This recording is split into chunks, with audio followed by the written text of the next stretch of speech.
All right, race fans, here we go. We got a good one here tonight. We're at the Tricky Triangle here, Pocono, Pennsylvania, and it ought to be a good one. As after the night, we got 2 races left. We crown a champ here in the Spartan Sim Racing League Master Series.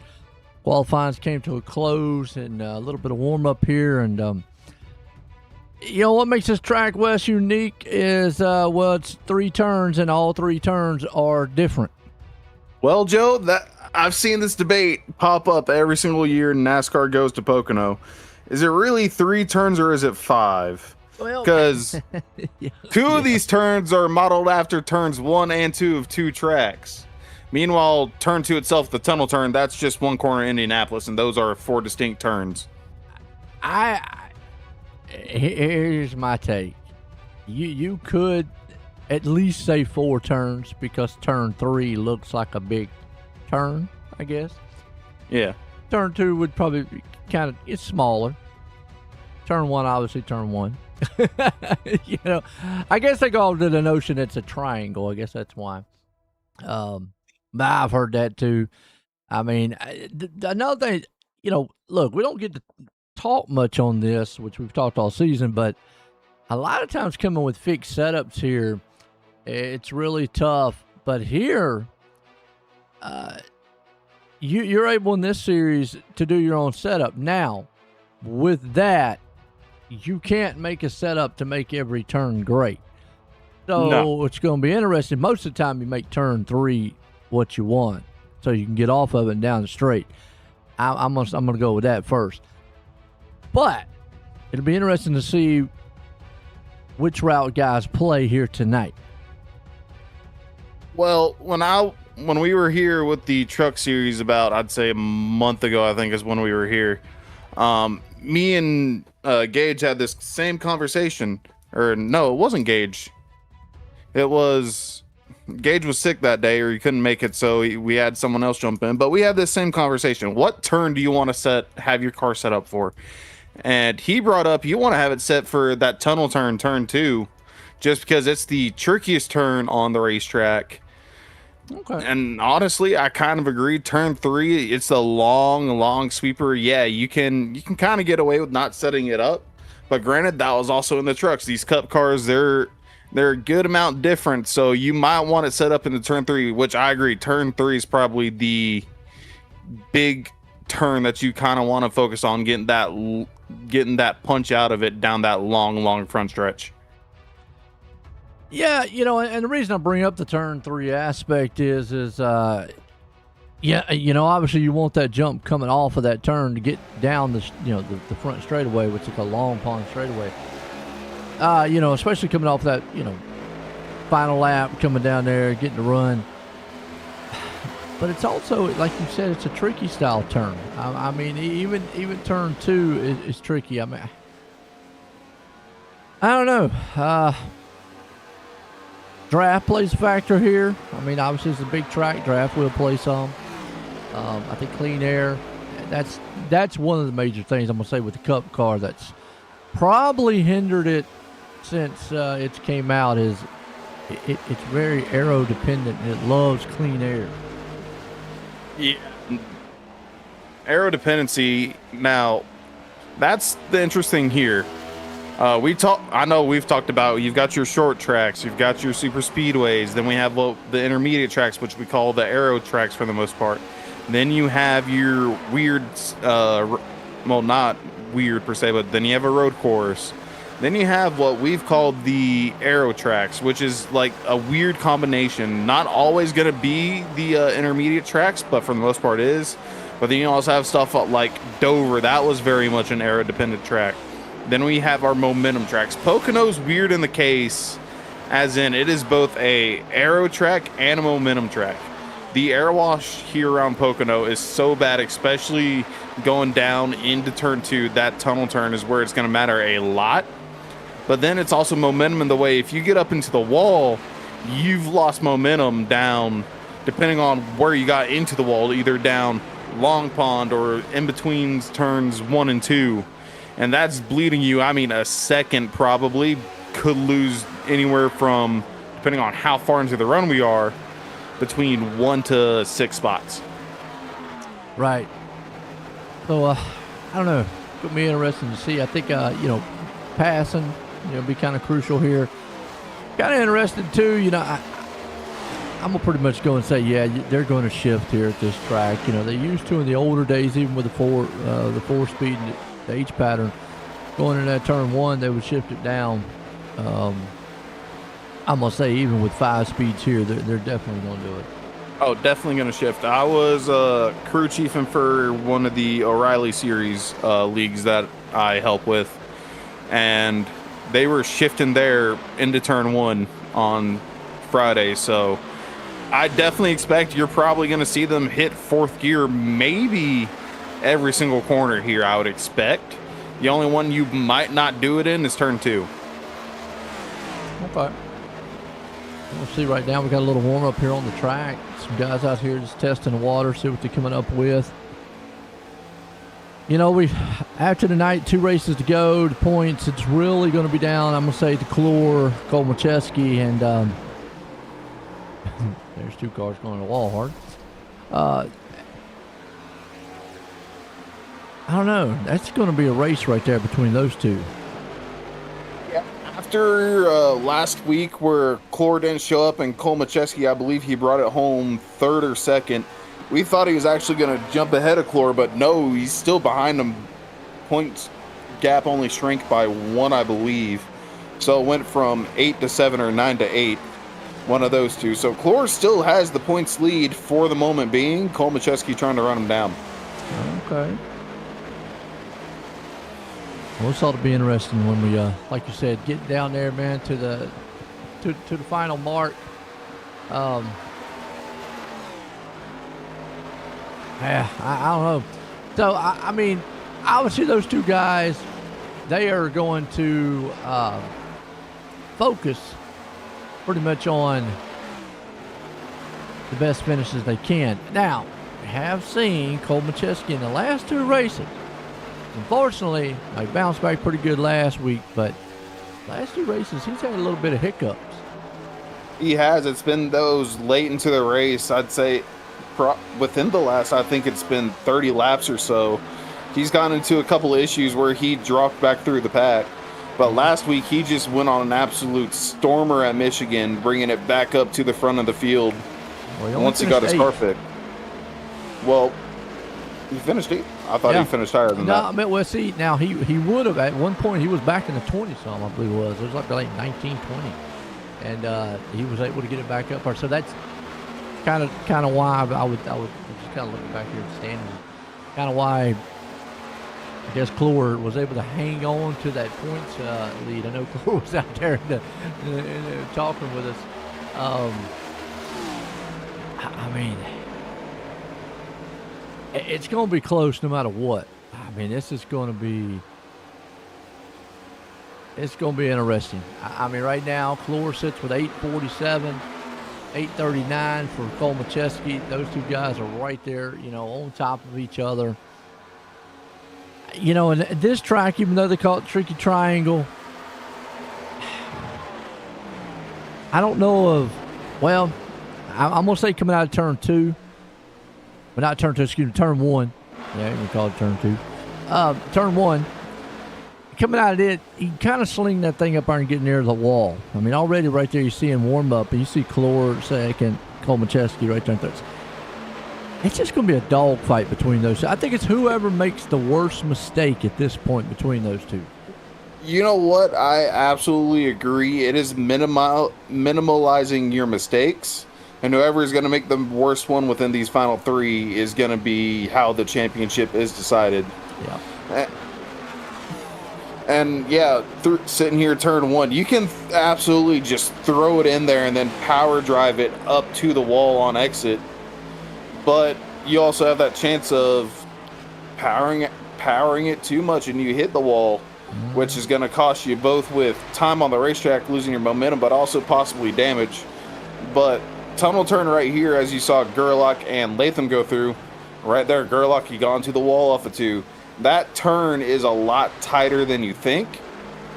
You've got to hit, there's like 2 or 3 perfect lines that you got to hit in order to stay out of that wall. And it's just going to be so demanding on that turn to make your lap count. Yep. Well, here we go. Let's grid them up here tonight, man. Cole Macheski starting out where he needs to be, starting it out front on pole. We got Vincent going to start right there with him. Shane Clore, he said, well, not so fast, Cole Macheski, because I'm going to start her in third here. At least give it a run to the end. Sanchez going to be in the 4, starting there with Greg Carr starting in 5th. Latham in the 6th. Alex Carr starting 7th. Then we got Tyler Clancy. He's going to start in 8th. Hammond starting in the 9th. Bender starting 10th. We got Gerlach in 11th. Jorgensen starting in the 12th place spot. And we swing it over here to 13th. We got Colton Gardner. Dylan Grussmacher there in the 14th. Genningsman starting 15th. Hyatt in the 16th. Medina right there in 17th. Nicotera 18th. Seymour in the 19th. JP Jones 20th. And we got Gage Wenzel. Hope I said it right in the 21st. Wenzel. Oh, Gage is in here too. I did not see him sneak in. Yeah, he snuck it on up in here. All right, Gage. Woo, so obviously we get excited about fuel because fuel could become an issue here depending on when the cautions fly, et cetera, et cetera. Seen that the last couple weeks too. I don't know. Well, fuel, from what I heard with my team before, as they were running practices and such, you're looking about 39, 41 laps is your fuel run. Now, you can definitely save to make that go longer. As we see Vincent, he's playing silly buggers with the pace truck. You can make your fuel go longer, but exactly how much longer you can make it last, I'm not sure. But to do that, you're going to need draft help. You're going to need somebody in front of you to pull you along these long straightaways. And we're going to see some people dumping that clutch in. Yeah. Well, here we go. Getting set to go green flag tonight. Pocono. Ought to be a good one. Like I say, they call it the tricky triangle here. And getting it closed down to the season. Man up front, Cole Macheski, Clore. Those two guys, man, are going to race, but someone else going to see if they can't win it. I'm not going to say it's a for sure lock. Either Cole Macheski or Clore is going to win a race. Because we've got mad fast people. We saw it last week with Vincent, actually, at Michigan. He was bad fast, starting on the outside of the front row right here. Hammonds, he's sitting up there. Or not Hammonds, but Sanchez, he's sitting up there. Then you've got the two cars of Greg and Alex. We know they're fast every single week, so anybody can win it. It's just going to be who's going to get that championship in 3 weeks' time. Absolutely. Here we go. Pace truck's going to jump off. Cole Macheski going to lead them to the green flag here.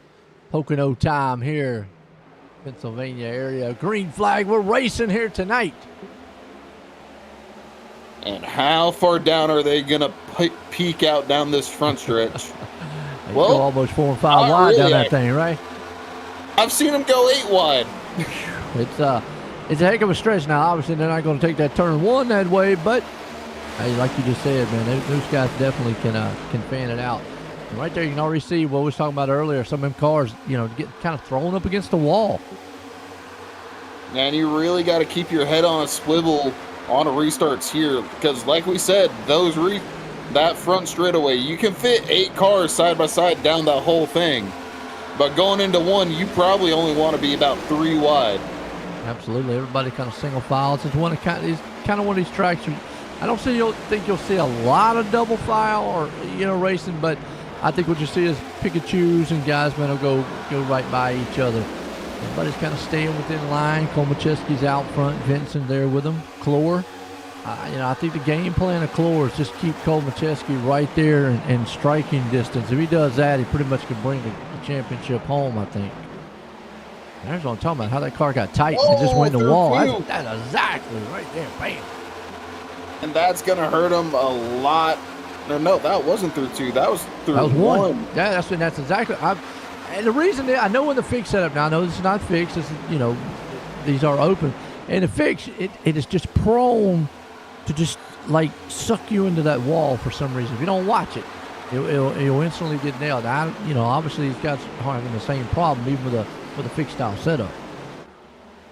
Yeah, and it's definitely interesting to say the least, just because you can see it right there on 3 as well. You see the cars get absolutely thrown to the outside wall. But I'm going to be worried about Shane here on a bit of a long run. We talked about it's going to be between him and Kolmacheski. You can make the littlest amount of mistakes or the smaller mistakes is going to be probably who gets the championship. And I'm worried if he might have damaged the car, but he looks to be fine at the moment. Yeah, it looks, like you said, looks to be fine. We won't know till later on how the car's going to react. Obviously steering, how's the tire wear? Did he knock the toe out a little bit? Was a little bit of a bump. I mean, these cars can take a little bit of it. Obviously, we've seen Kolmacheski do it last week a couple times. Got Vincent sitting right there, and the second place spot. And there's Kolmacheski out front. Behind them, you've got Sanchez, who has been showing up pretty good along with Hammond. And then you got a little battle going on back here with Latham and their company. Latham, Gerlach, Cheney. A lot of people sitting there side by side with each other, racing hard. They're going to lose that front pack. Pocono, like you said, I don't expect to see too wide all the way around the racetrack. As Gerlach, he's going to try to move around the outside of turn one. You said car got both cars a little wiggle. Whew, yeah, that was tight.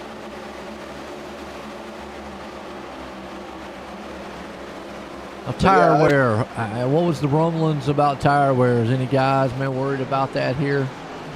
I don't know if they're worried about tire wear. I did not hear much on that.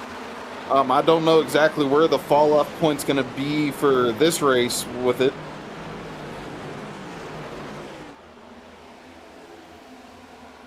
It's all the way down to the bottom. Look at that.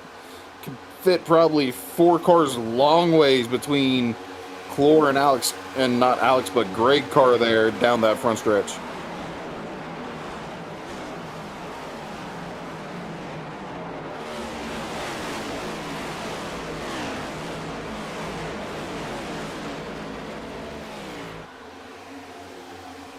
Gage, to answer your question, Connor does not race here. Connor, okay. Well, we want to send also. Well, we also, and I see Justin Boyles out there. I just want to also go on our thoughts and prayers out there to him, who he had an accident and unfortunately, has had to call the season. Because we always talk about Boyles. Sometimes getting his qualifying efforts in tow, and he has been able to throughout the season and get back up front, and just a heartbreak out there. But good to see him out there at least watching. Yeah, our good friend Justin Boyles out there, dude. We hope you get better. We hope to see you back next season, running as hard as you did at the end of this season.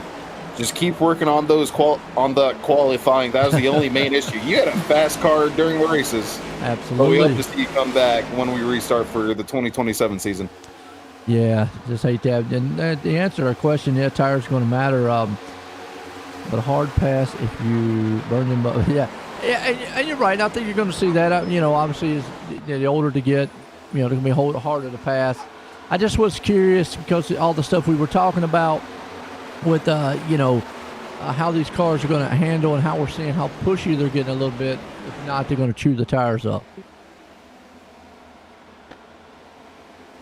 And I said I didn't hear much on, and look at blocked by Kolmacheski all the way down in front of Chris Vincent. Ooh. We're talking almost towards the paint, which I've seen people make passes through the paint down the inside of the front stretch. But the only thing I've heard when it comes to tire wear is saving that right rear, which I think is almost every track, but it's going to matter a lot, especially with how slippery I've heard the track is. So Kolmacheski right now looking strong out front. Carr, Vincent, Clore, Hammonds, excuse me. Big battles happening back here with Latham and Alex Carr. Yeah, Latham's got himself positioned right there on the inside going into the long sweeper. Ooh, Alex goes way up the track. It's going to get a good runoff if he can keep it off the wall he did. Now we're going to see Bender. He's all the way down to the inside, taking it 3 wide down the front stretch. And you can do that. Just like you said before, man, this front stretch definitely wide enough.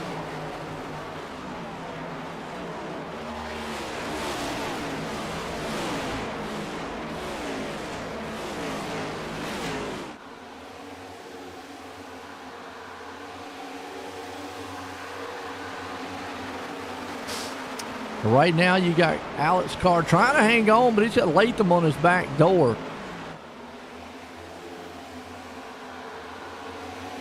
And not only is Latham on the back door, to the inside of Latham, Tyler Cheney going into the long sweeper of 3. Cheney should have the spot on exit.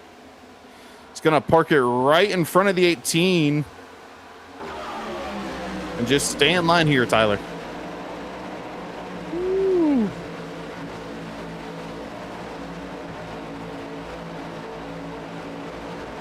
We got Latham right there, man, the 18 machine. It's on the outside.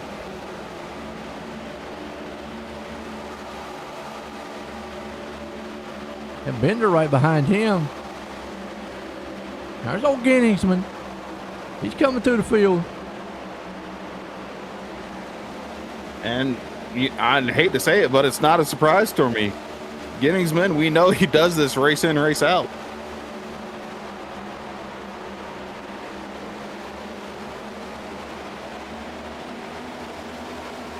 Yeah, oh, who's that in the wall there? That's the 88. That was Gerlach. It allowed Alex Carr to get to his inside, but now here comes a massive push from the 01. Yeah, he hit the wall, and he almost lost it. Ooh, that thing stepped out. It stepped out behind him. Cheney through, Alex Carr, Latham gonna peek his nose. He's through. Bender's there. Wow. Bender's gonna be side by side going into turn 2 though. Gerlach gonna let him through. Genningsman now gonna peek to the inside. Yeah, looks like that car, man, is way loose right now. Not sure what's the issue is with it. Maybe just back it down a little bit, check and see what he's got going on. Definitely the handle on that car is not 100% where he wants it to. Man. Cole Macheski out front.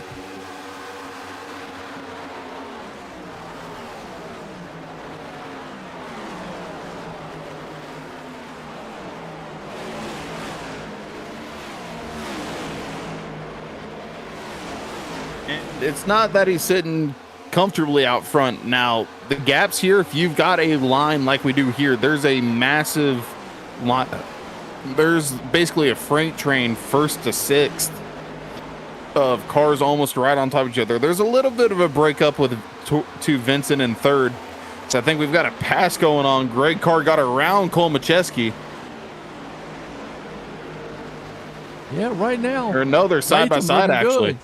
Oh, yeah, they are. Now, remember Greg? He always talked about he just let his car come in. It's one of these tracks where he might be able to do that.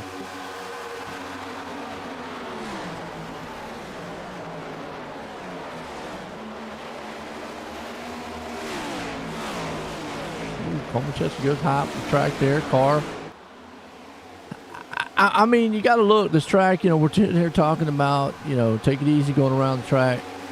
It is a momentum style track in a sense. I mean, you still got to drive this place a little bit, but yeah, I mean, if you lose, we saw earlier, you lose a little momentum, how many spots you can lose? Yeah, and like what we said, you get in the wall with the momentum. You depending on how many cars are lined up behind you, you're going to lose that whole entire position.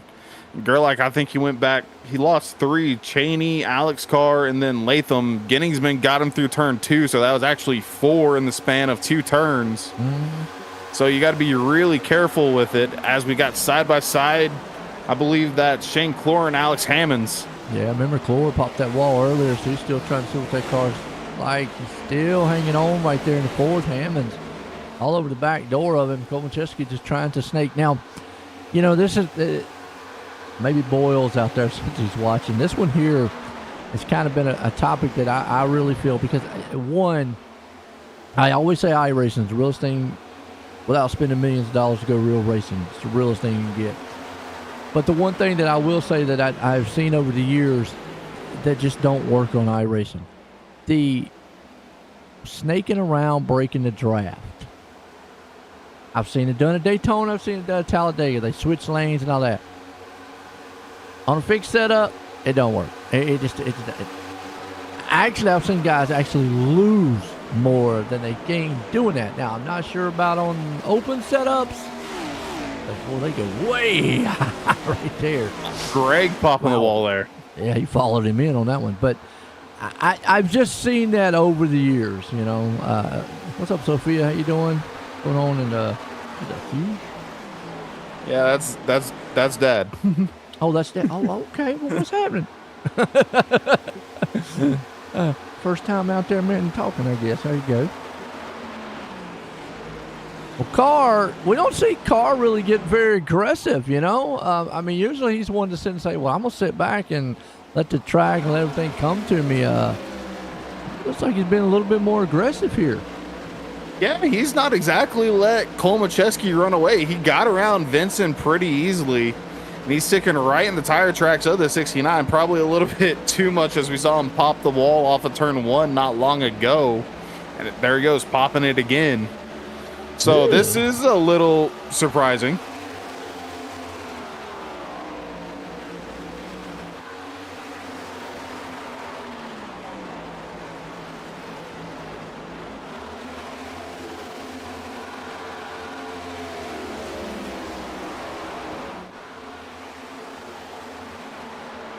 So Cole Macheski's still out front. You got Carr right there with him.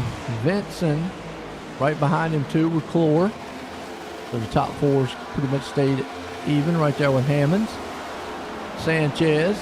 We got Cheney. I see somebody out there said that finally Cheney did something. Good to see Cheney. He's got his blinking problems. Think, oh, yeah. Well, he's not blinking yet. And don't jinx him. I mean, you know, you never know.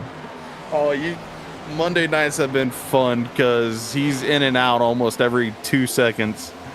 But it's not that we were ridiculing him. It was Cheney's a friend of mine. I love the dude. He's good to hang out with. He's fun to talk with. But that is something I've been messing with him about, was his blinking problem. But yeah, it's good to see he's not doing that tonight. Now what he needs to do is keep that car underneath him and try to stay out of the wall. Well, right now you got Cheney trying to hold off, but looks like Bender's going to try to take that spot from him up underneath. Then you got Alex Carr right there, a little further on back. Kind of lost the draft to him. Timothy Latham and company. Kind of what you're going to see. Field's going to get a little spread out here. There's old Gerlach. We was talking about him earlier. Kind of settle down a little bit, see what the car's got. Maybe cool those tires as much as he can.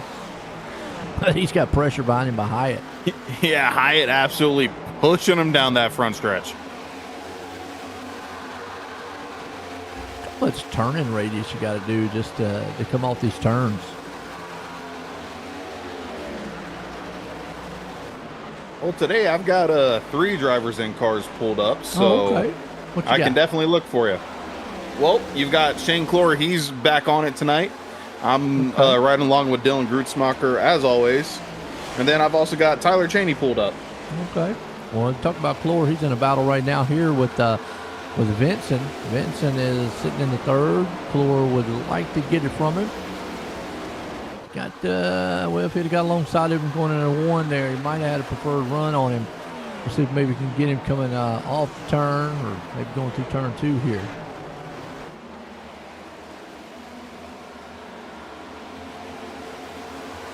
Turn 2, it's a great passing opportunity. It's also a great place to set up the pass going in, not into 3, but through 3 and down the front stretch.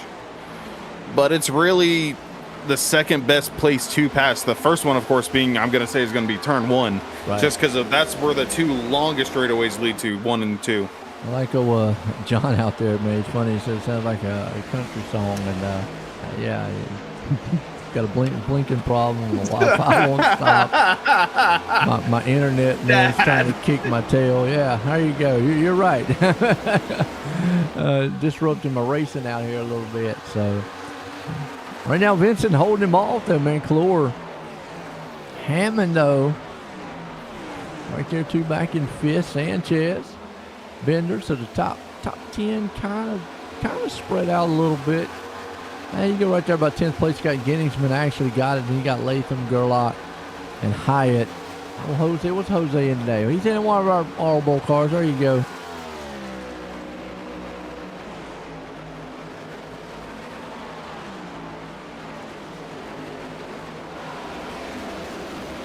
Always good to see him. We got a smoking machine out there. There's Jorgensen. Washed as always. Yeah. Oh, and he ain't got his blinking problem taken care of. Gardner, Grussmacher. Well, you saw Grussmacher being back here now. I think he might just be content with the riding. Now, it might be that his setup ain't quite exactly what he wants for this first race run to go on. And probably, we talk about it every single time, Joe, you cannot just not make adjustments. You've got to do a little bit of fine tuning. If your car feels good, just try to keep ahead of it.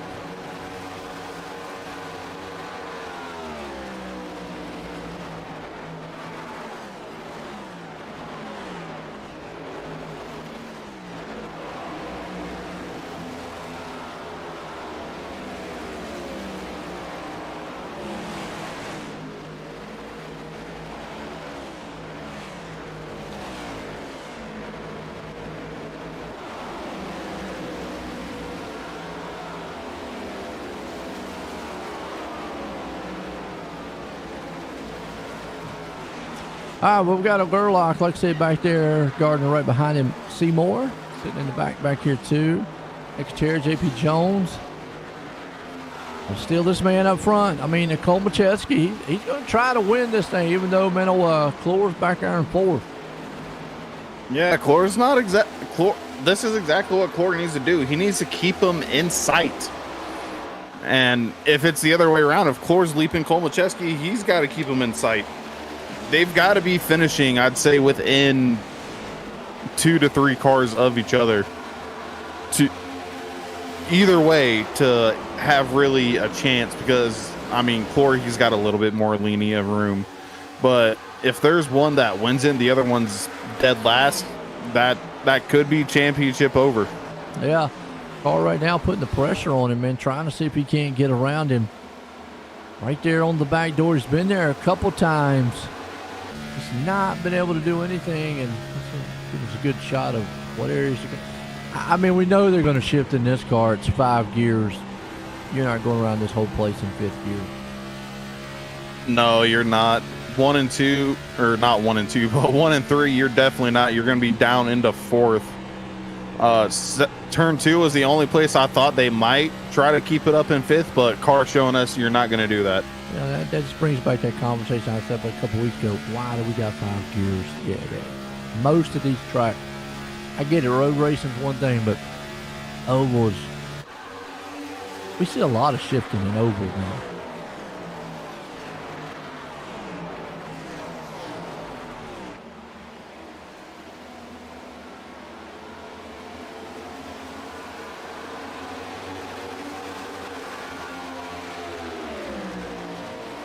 What Jones something for some racing. Jonesing for some racing. I hope SSRL does an ARCA series or short track series in the summer. I'm not sure. I mean, we had the ARCA series last summer. I'm not sure if we're doing it again this one. Okay. Right now, battle up front. Cole Macheski, he's still got it. Cars right there on his back door. And you got Vincent and Core back here. They definitely, those two guys can have a battle. And Hammond kind of by himself a little bit.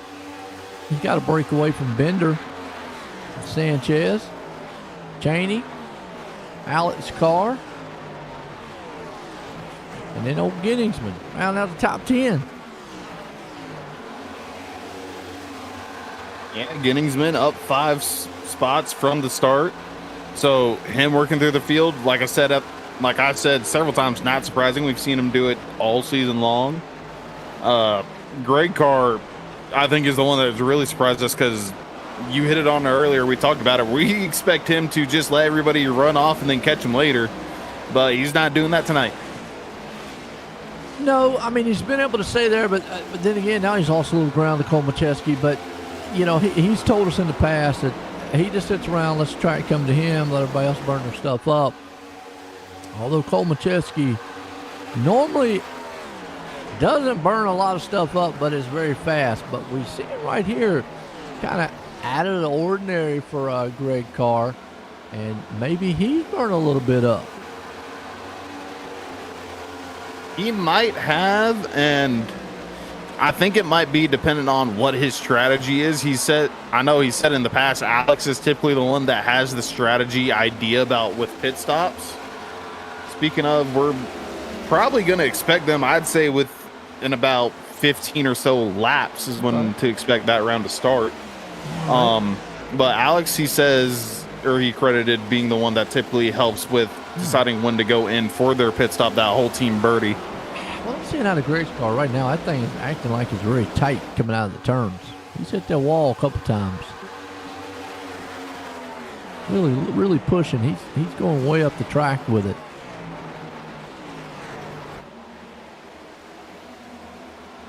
He came out of turn 3 there a minute ago, scraped it. Seen him hit turn 2 there, or turn 1. And obviously, you know, they can correct a lot of that. They have the tools, and that could be a product of snap loose. You know, car being tight, all of a sudden you put too much wheel, and boom, it snaps loose on you. Yeah, that snap is not a fun thing because, like you said, you're tight through most of the turns, so you're turning in, it snaps, and it's hard to save. And I'd say that's worse than being loose to begin with, because if you're already loose, you can deal with it and save it. But if you're tight and it snaps on you, it's almost game over. If you try to correct it, you might end up in a wall over correcting it, or you just hang on for the ride. Absolutely. Right now, man, car's still holding on the third. Coolers right there on his back door. Hammond's hanging strong back in the 5th. Bender there.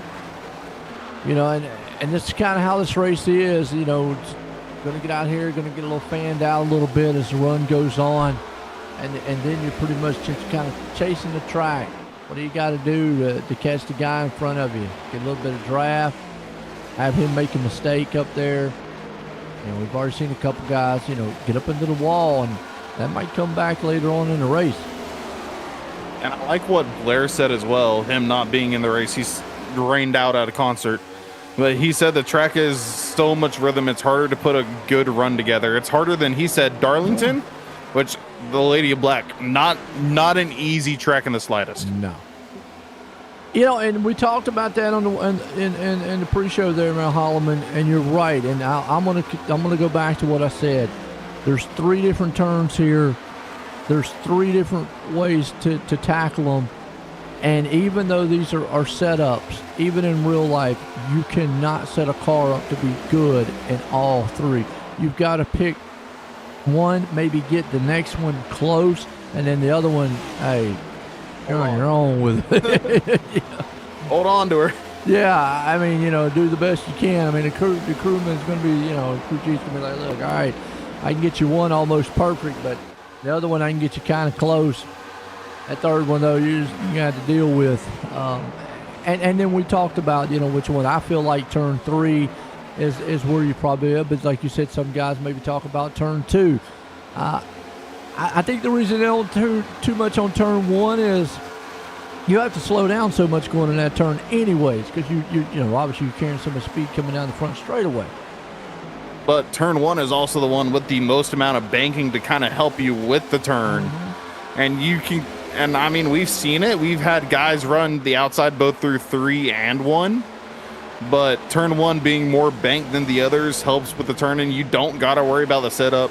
I feel like my line of what I want to deal with first is I need to make sure my turn 2 is perfect. That tunnel turn, it's so tricky with those bumps, and it's probably the slickest point on the racetrack. Turn 3, I can deal with it not being perfect, and turn 1's just turn 1. I want to make sure I can get off of that turn 3. Now that's my own. Oh, wow. Oh, Greg, hard into the wall there. No, that was cool. I think that's actually damage. Was that Greg? Yeah, that was Greg. That was Greg. Yeah, wow. Yeah, that hurt the front of that car. We might not see it, but I guarantee you that knocked the toe out of that thing some. Because we seen Cole Macheski last week and a week prior hit it. That hood's a little crunked. I don't know if I can get a shot close enough. We'll see. Yeah, you can see it right there. She's scraped. It's a good amount of scraped as well, and I think that right front fender's also a little bit flattened. Mm-hmm. Not sure. Yeah, Holloman right there. He said that been something. Yeah, you can see it. Hurt hard. And that's just, again, I go back to that's uncharacteristics of Greg Carr. Then again, we're getting to the end of the season. You've done great throughout the season. He has won a race by the fact, and you've stuck to your guns on what you're doing. Why not? Look, you're not a championship pitcher. At the end of the season, let me try something different. Maybe he's out trying something. Let me see what happens if I do get a little aggressive. All right, now I know. Dial it back a little bit and go at it again.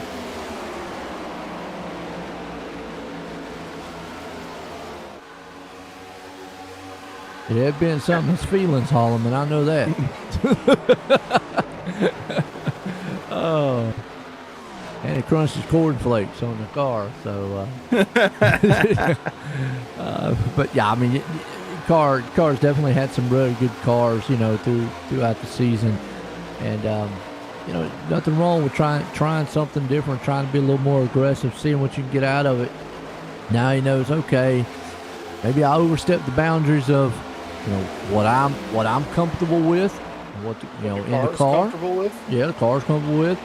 And if I dial it back just a little bit, okay, then, I can now be fast on that early run and still be consistent towards the end, because that takes us to this man right here. We say it week in and week out. We see him, and I go, okay, he's got such great cars early on. He just drives that thing out there. When is it going to fall off? It usually doesn't fall off that much, so he's got a very balanced. A lot of times it's usually just a mistake he makes. Yeah, it's not the fall off, and even then, the fall off once you hit a point, there are and Boyles has told this to us. I think Vincent said it, reiterated it last week. There's a fall off point around the times you typically lose, depending on the track. It's between a second to 2 seconds off of the fastest lap times, and then the tires just plateau for everyone, and that typically takes about, depending on the track, 15 to 25 laps to do so. Right. Yeah, to answer that question out there, John, yeah, he's still there. The two guys in front of him are obviously battling. That car's going to hurt. He's going to feel it here as those tires wear off, especially if he hurt the camber, caster, or anything and knocked the toe of it on. Clorn Vincent in the wall now.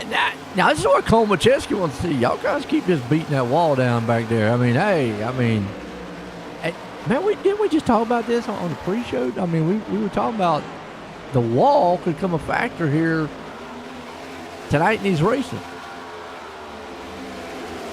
I believe we definitely did mention that. Yeah, we've already seen it. Joe, we might have a bit of runoff if they keep doing it. There might be a little bit of runoff on the exit of turn one. Yeah, that's what I'm saying. Now the next question that will become up. Well, all right. Well, how do you cure it? Now, obviously, Cole Macheski's got the idea, which, and again, we don't want to jinx him, But what I'm seeing from the cars, now, Cole Macheski did go a little high right there, but his car looks very stable coming off the track. As you're supposed to see back there, the other ones look like they're getting slingshot up to the wall. It kind of tells me that those cars are not rotating through the turn, are not rotating off. As Cole Macheski's looks very stable, even though he's going a little higher line, because usually that would say, well, don't go higher on the track because the car would get really tight. But his is, and he's rotating well. These guys back here, they're just getting like slingshot to the wall. Oh, and here we go, Vincent. He's going to be the first one to bite. Lap 35 here, okay. Or lap 36. So right there, we talked about it. I said, yeah, I've heard around lap 39 to lap 41 is what you got on fuel plus whatever you can save. And Vincent, I assume he's probably going to have a little bit of damage to fix. If it's nothing major, he might ignore it. But you also lose around half a lap or so here going into the pits. There's a good shot of showing you how much the draft and the play Bender able to pull back on the backside there of Hamilton. Those two guys are just sitting back there going, you guys up there may keep beating the wall down. We'll be back up. We'll be up there with you in a minute. Now, the next question is how much damage they did. What's it going to take to fix it? Are you going to fix it? I know a caution. They would love to see a caution, probably Clore or Carr. Definitely Carr's going to have to fix that one. Yes, You could say, well, why? His car doesn't look like it's falling off. It will. It will affect that car. Because it's not only going to affect the car, but it's going to affect his ability to tune the car. He won't be able to, adjust what he wants. And you already see it just getting even more higher there on the track. As those tires wear out, yeah. And then what is it going to do even on a new, if he doesn't touch it, this is a good one here, Wes. How's that car going to react on newer tires when they're cold and stuff? Right now they're hot. They got a little bit of grip to them. They're getting to the point no. But what's going to happen when it does? How tight is that car going to be then? So that's why I say, yeah, it might look okay now. That damage will, and I think he's coming on pit road now. Yeah, Greg, I'd say would have been the next one to buy. Vincent didn't do anything with his damage. He did not fix it. Okay. Greg, I think he's probably got damage he's going to need to fix, as we see that's Cheney in the background and also came on to pit road. I'm with you on that, Wes. I feel like he's going to have to at least do a little bit, beating that fender out or something. Hopefully, I don't know, that was a hard lick. We can't see it. We don't know. We're not in the car with him. I'm going to say, without really looking. And Cheney overslid his box. Yeah, that's one of the mental mistakes. Whether or not it bent, tie rod or anything like that on the front. Trying to look, maybe see. He didn't really fix any of the damage. No, he actually didn't fix anything there. A typical stop of 15.8 or so. Okay. Well, Kolmachevsky's in. Bender's in. That's our leader in pit road right now. Hyatt further behind, we see Gerlach as well. That means they're going to try. Some of these guys might try only a 2-stop rate. Well, no, they can't do 2. There's no way. They'd do 3. I mean, if they save enough, they can do it to 2. We only got 120 laps. I know we messed up the other week. Yeah, I double-checked before we went live. Don't worry, Joe. 40, 40, 80. And then another, obviously we're talking if there's no cautions, at all.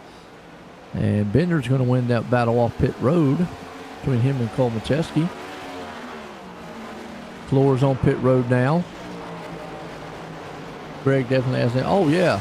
We're not questioning if he has damage or not. It's just, how is it affecting the car? That's what we're at a point now of, okay, we know it's hurt, but how hurt is it? See, how hurt is it? Yeah, we know the fenders are there, but one thing we can't see that the driver can feel and know, y'all know, is whether or not it hurt the geometry of the suspension, the tires, like I say, the toe, the caster, the camber of it.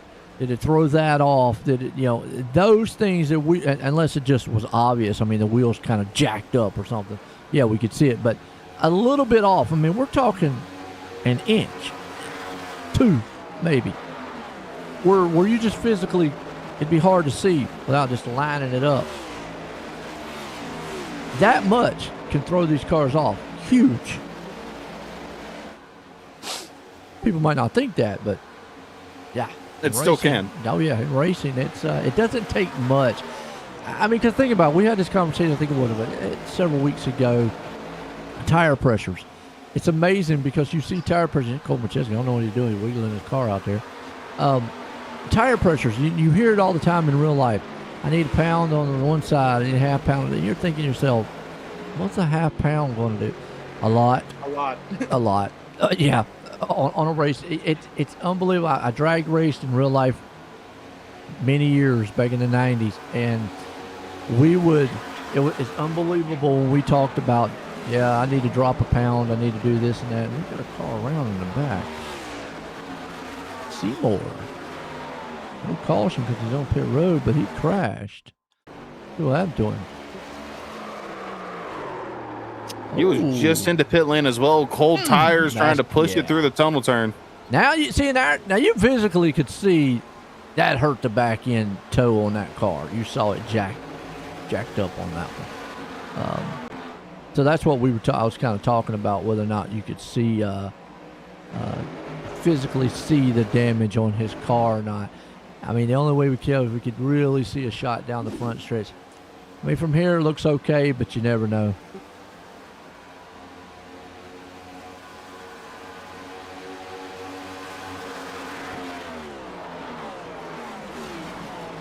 Okay, well, I tell you what, let me show this shot again, because this wasn't a flush hit. I'm gonna go out on a limb and say it wasn't. You tell me, Wes. I'm gonna show the shot right here. Hang on a second, if I can get to it.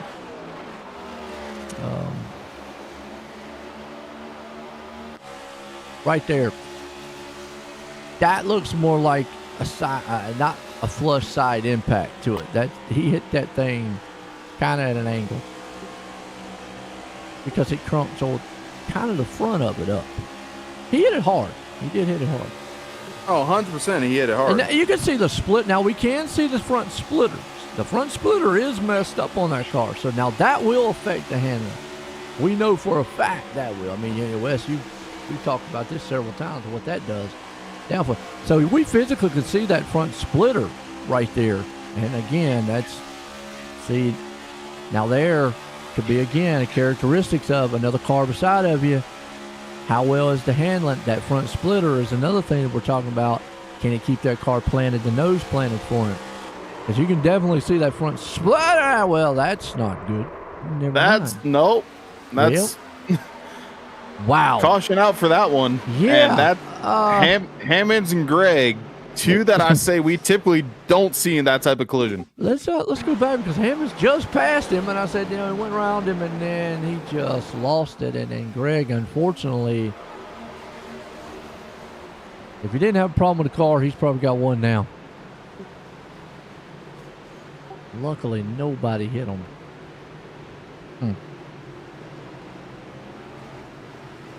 When we were just talking about Greg, now he's definitely got damage on both sides of that car.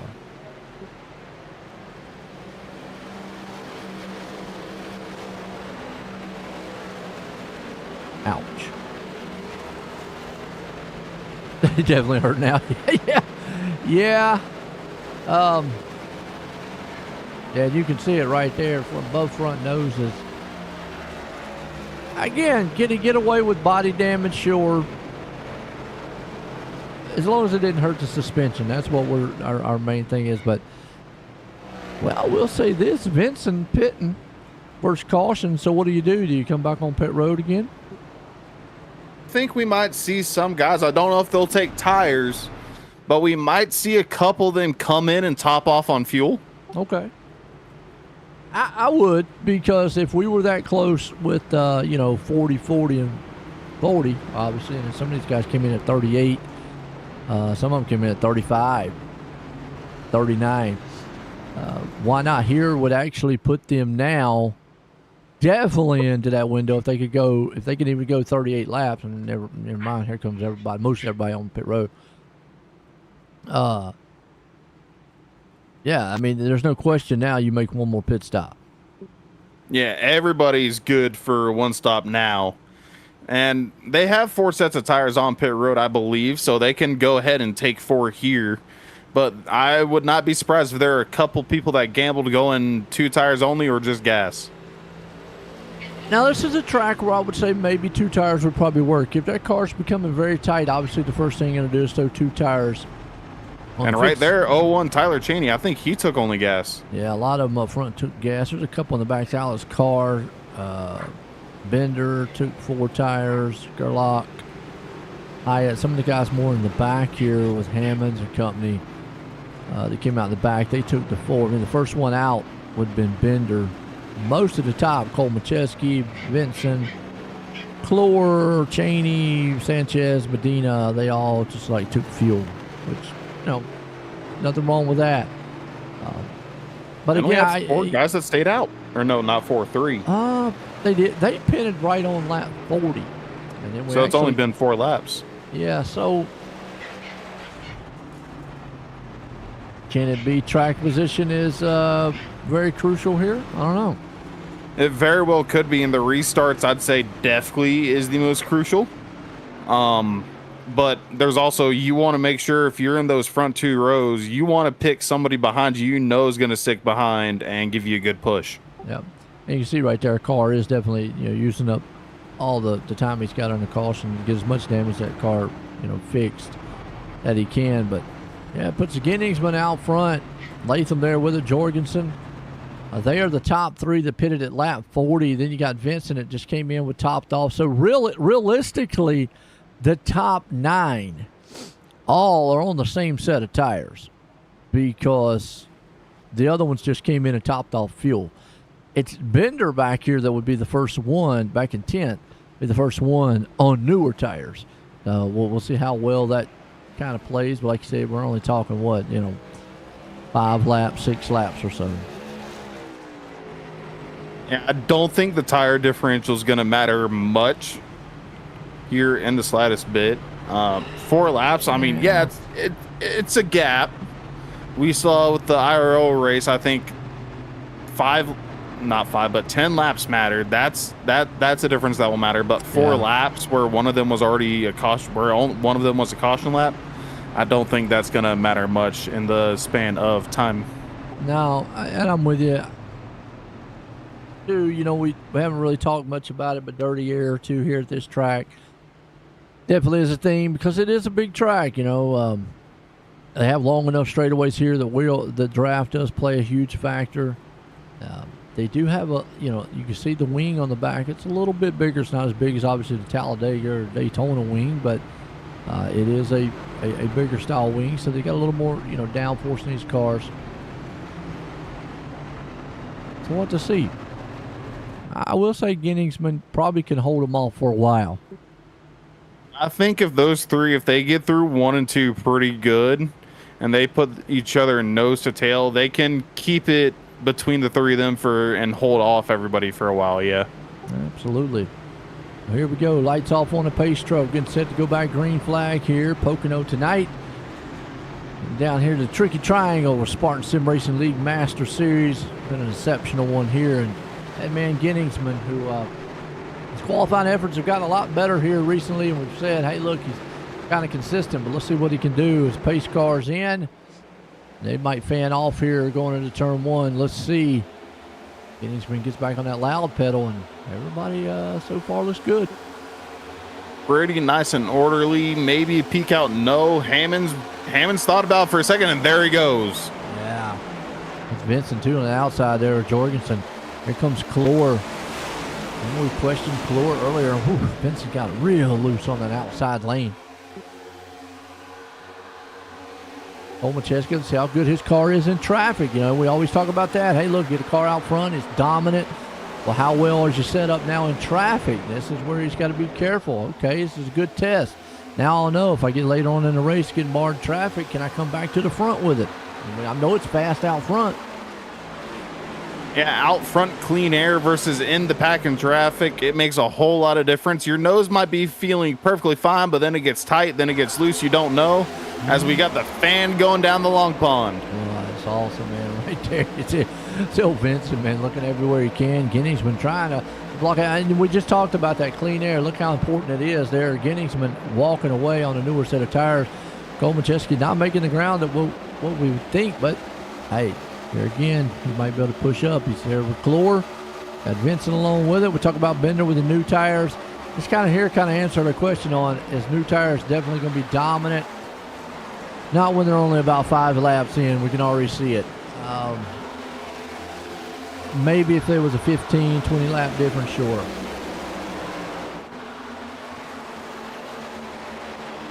Blair down there, poke. Oh no. Yeah. Right now up front, it's Latham and Vincent in a battle with each other. Ginningsman's trying to check out on this one. And what I'm really curious back here, even though the battle's there, is Olmacheski. Now he's seeing what that car will do. It's always feels good when you're out front and your car's perfect. When you get marred in traffic, that's when you can tell, well, how good your setup really is, and what do I got? How patient do I got to be back here I mean, obviously he's still got a lot of time. Didn't have to push the envelope, but see Clore right here getting a little antsy behind the two guys in front of him. Yeah, everybody's getting antsy. You got 2x2 for a moment there going through the tunnel turn, and we've got it here going through turns 3. Ooh. That inside line, Vincent, he's going to prevail for the moment. Now it's the championship fight. Clore side by side with the 69 Cole Macheski. And I think Clore might have had to get out of that a little bit because he got way tight off the turn. Almost got the back there of Latham coming out of the turn. So it might have cost him on that inside. He's going to let Bender get up on alongside him too. And remember, Bender's got those newer tires. So he should be able to stick pretty good right now on the bottom. As those tires wear out, sure, that inside lane's not going to stick as well. But right now, looking pretty strong. Got old Clancy right there behind him, too. Was it TMC? Cheney. Cheney, my bad. I said Clancy. Well, no, he must have got happy and hit the wall. Yeah, Tyler Cheney, TMC, those are his initials. That's what I've known him to go by forever, is TMC. All right. Looking good. 7th place. Got a little battle behind him with Jorgensen and Sanchez. And Alex Carr rounds out the top 10 for right now, unless Hammond's able to get around him. He's going to look to the inside and try to take it. And Hammonds, he's come up through the field since the restart. He poked his nose way down, both down the long pond and then between 1 and 2, singing it 3 wide into the corners and making someone back out of it. You know, it's, again, on those stops, they can make adjustments. Some guys will make the right one, some won't. You know, we're talking about Hammond, so it looks like he obviously made a good adjustment. Cole Macheski right now looks a little bit more calmer this run. Now, look, you know what? I'm going to see what the track's going to bring to me, see what I'm going to get out of it. Not going to try to push the envelope. I know what my car will do once I get out front, so that's my ultimate goal, is to get out front. But let me see what I can do when I'm marked behind a couple cars. How long does it take me to get up there? What do I have to change on the setup? Clore, to me, looks like he's struggling. The car's good.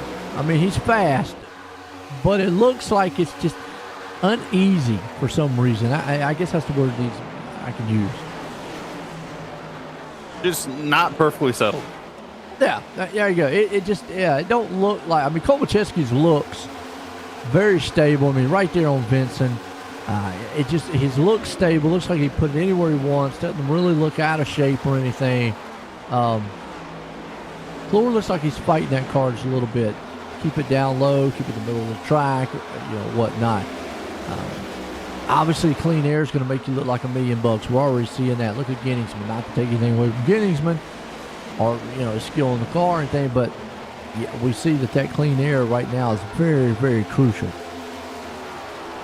Yeah, and he got almost to the point where the draft was going to be almost non-existent on second place. Mm-hmm. Once you get to about a second, there's very little draft to almost no draft down these longer straightaways, and he almost got there, but Vincent now sitting comfortably in it. He's also got Cole Macheski, who's probably going to try to push him as Vincent goes all the way to the bottom. Cole Macheski's going to take the run around the outside through turn 2. Vincent's just going to give it to him. Teammate being friendly to a teammate, knowing what's at stake here in the final couple of races. Yeah, nothing wrong with that there. Knows he's got a very fast car. Now he's got to contest with Clore. He might have let off of a little bit too much. All depends on how much Clore wants to push this. But again, Clore's in a position to hear, like, look, I really don't need this position. It would be nice to have it, but it's not crucial yet. I could sit here. I could ride. Great, Vincent, you let him have that second spot. Now Cole Macheski wins. That might be a little bit different. I would say Clore would want to be in second instead of in the 4th place. But I think if they sit where they are here, he needs to stay off the wall. That's the first thing you need to look at. A good battle going on back here around 10, too. The whole bunch of movement. Hammond's being pushed by Grutzmacher with Medina right behind. 3 cars nose to tail going into turn 2. Just give each other some space, boys. Yeah, no doubt. And, just a good one out there, Boyles. You was talking about Clore didn't run any of officials this week. Hey, like you said, sometimes practice makes perfect. Even if it is fixed setups, what you can run open setups too in officials. But even if it's fixed setups, just getting familiar with the track, the rhythm of the track, how you're able to get around this place. and then apply your setup to how your driving style is and how the car wants it to go and whatnot. So, you know, I know when I ran in leagues years back in iRacing, I don't do much racing on iRacing anymore. I watch the guys and talk to them. We would spend hours racing to try just for one race to get ready. So routine, you're right. You definitely get out of that, and sometimes it can tell, and we can just see it. I mean, heck of a battle here, though. Oh, 3 wide. Ham's going to push the issue. Yeah, he thought better of that one. Wow. That closed up quick. Yeah, it did. And going on to what you were just talking about, Joe, how you guys would spend hours on practice. The Wednesday league I run with the SMR team. Oh, and Dad is back. There goes that 01 with a little bit of a blink. But our Wednesday league, we've got a scheduled official practice through the league. That's 3 wide there through 1. I think that's Grutzmacher up high at Sanchez and Medina below him. This mid-pack Hornet's Nest, always where the action is. It is, man. 10th place, for some reason, I always brews a lot of action for some reason. I don't know why. It's just everybody wants to get in the top 10. Good to see Grutzmacher's early on. He was way off the pace. We're talking about way back there in the back. Qualifying effort went the best. Right now, up 10th. He's up 4 spots. So maybe found something there. And then Medina, I know we always talk about it right there. You see Grutzmacher getting in the car on the outside. But Medina, we always talk about it with his cigarette cars a little bit there. And then that's actually going to allow, you know, we're talking about Grutzmacher. Who is that in the 29? That's Sanchez. I almost allowed, you know, Sanchez there, but a heck of a race going on back here. Yeah, 6, 7 cars all on top of each other. And Sanchez, right there, the outside line through 1 might be the best place to run. Is Sanchez going to stick with it, give another bump to the 01? He's not going to do it because they're right there before turn entry.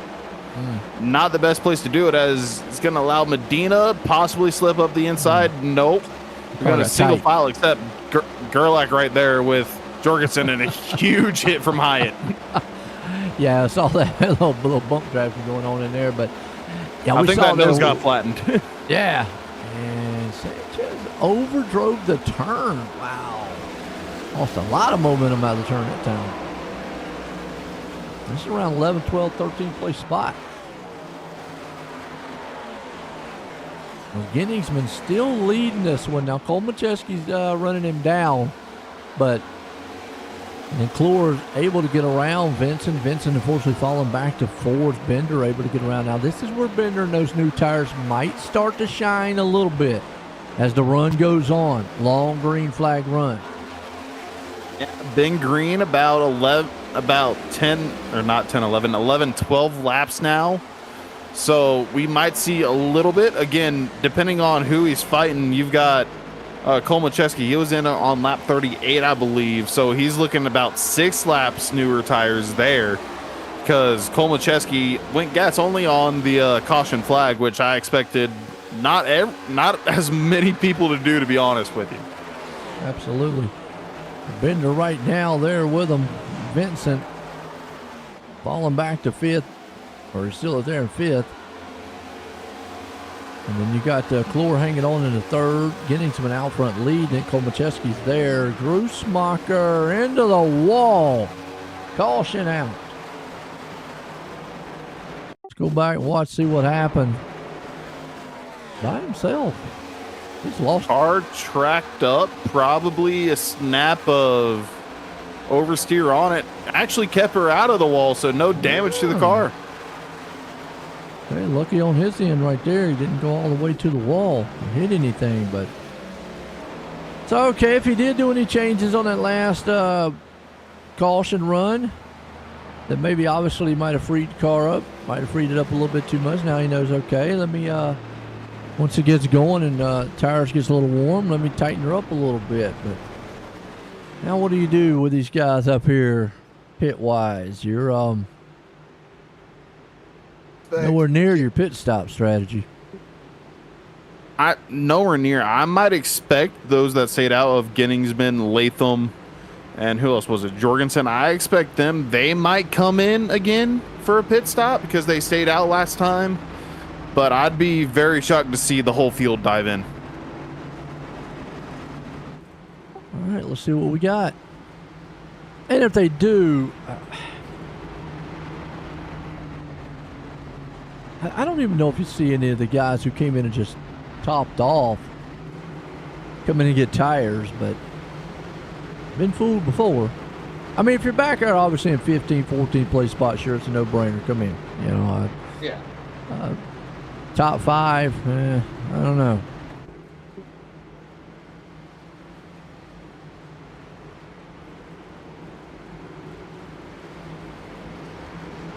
I mean, then again, if you like Vincent or somebody up there, you want to take a chance. I mean, now might be the chance to say, you know what, why not come in? And never mind, everybody's going to come in. Okay.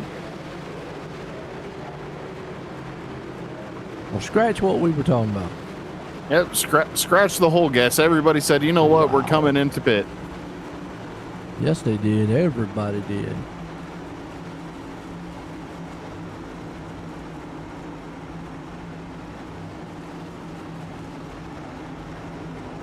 I'm pretty sure Genningsman's going for tires, yes. It's Komacheski, though. Yep. Yeah, everybody going for tires.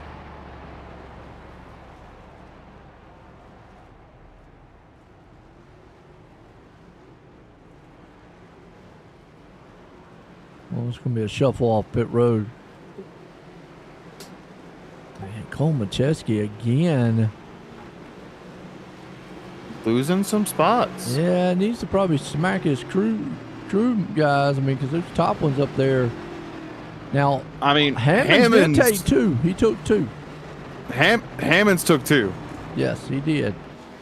Genningsman took the 4, but he had a good 14.72 pit stop. Bender took 4.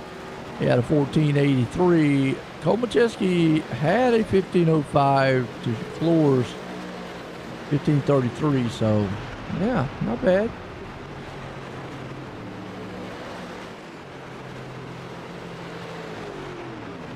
Hammonds took 2, yes. I don't think it's a bad move on this track. Now, any other track, I might say that. What I'm seeing here, I think track position, being out front really helps. And, you know, and I know Wes, the guys out there know, putting 2 tires on, you're definitely going to loosen the car up some. The advantage they have here is they obviously can tighten the car up a little bit. You know, to kind of say, okay, well, if the 2 tires loosen it up more into the run, let me tighten it up a little bit at the beginning here, and then we'll see if it balances out.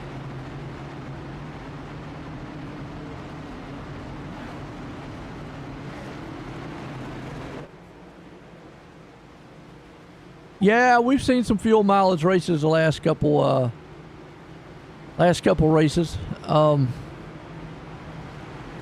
I think fuel honestly might be knocked out of the equation now. They can one stop it easily from this point on. Yeah, if it goes green to the end. Now, cautions, that might be playing a part into the fuel run. Yeah, that would be, and that's going to get into strategy. Who wants to pit where? Who wants to do what? Then it depends on where the car. I mean, you know, if you get a caution here in the next, well, if you get one caution here within the next 20 laps, 25 laps, that still puts you back in the window of making it the whole entire race if it goes green, if there's no more cautions.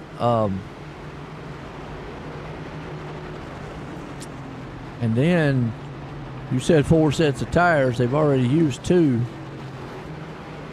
know, how many more do you want to use, you know? Some of them have used 3. Yeah. Interesting. I mean, I'm with you, though. It's one more stop if it goes green. It won't be a fuel mileage race if it goes green from this point on. Because we know they've got to make one more stop. None of these guys can make it to the end from here. Possible. Unless they're cheap. And got an extra gas tank in the passenger seat or something. But We'll see. Pace trucks in. Hammond's out front. We've seen the clean air pay dividends all night. Bender takes off there with him. Cole Macheski is trapped in traffic where he's at, and that's not a good spot to be in. That's a lot of bumping and shoving along that outside lane. Hammonds and Bender both able to get clear. Cole Ginningsman fire around the outside of Clore for the moment. Yeah. He should be clear for P3. Clore going to find a spot to slot in. No, here comes Cole Macheski diving. Yeah, I think Cole Macheski's got to be more the aggressor here than what Clore does at this point. And I think he knows it. Normally, you wouldn't want to see him make that kind of move. You see Ginningsman here. Oh, where's Clore going? Yeah, I'm gonna say that. Here comes Clore, man, flying through like a madman. That's just good tires, man. Look at Ginningsman right now. Wow, what a race! They were almost full wide off that turn. Just nearly for a second. Cole Macheski peeking up the inside of Clore. Bender still kind of firing around the outside. We're going to see a late dive into one from anyone. Not this time. Man is loving his out front, Hammonds. Yeah, he's up to that 0.8 of a second over Ginningsman in second. And then right behind Ginningsman is this absolute hornet's he turned nest. him. Oh, and there goes Bender. I'm going to say he turned him out. I'll go have to look at another angle to see if maybe Bender came down on that one, but obviously cautioned out. Let's see if we can't get another little better angle here to see if Bender came down. From that angle, I was sort of like Cole Macheski got into him. So Bender's on that outside. I think he ricocheted off the wall right there. Oh, racing. I think that's. I see it as a race in this, and the 69 drifted up ever so much, but I think he was going for a side draft and not trying to actually make contact. Yeah, I mean, you see right here, Bender obviously ricocheted off the wall the first time. That was just a little bit of incidental contact, like right there, boom. But then as he gained on to 72, you can see Cole Macheski coming up a little bit, maybe side draft. He bumped him right there. I'm gonna leave that in the hands of race control. I mean, that's a too close to call from my end. That is not our job. Yeah, that one. You saw Cole Macheski drift a little bit, obviously probably to get some side draft, whether or not, nothing intentional, just contact between the two there. And unfortunately, Bender pays the price. Now, it doesn't look like there's any major damage there on, we'll look and see. It doesn't look any damage or anything on Cole Macheski's car. I think he's okay.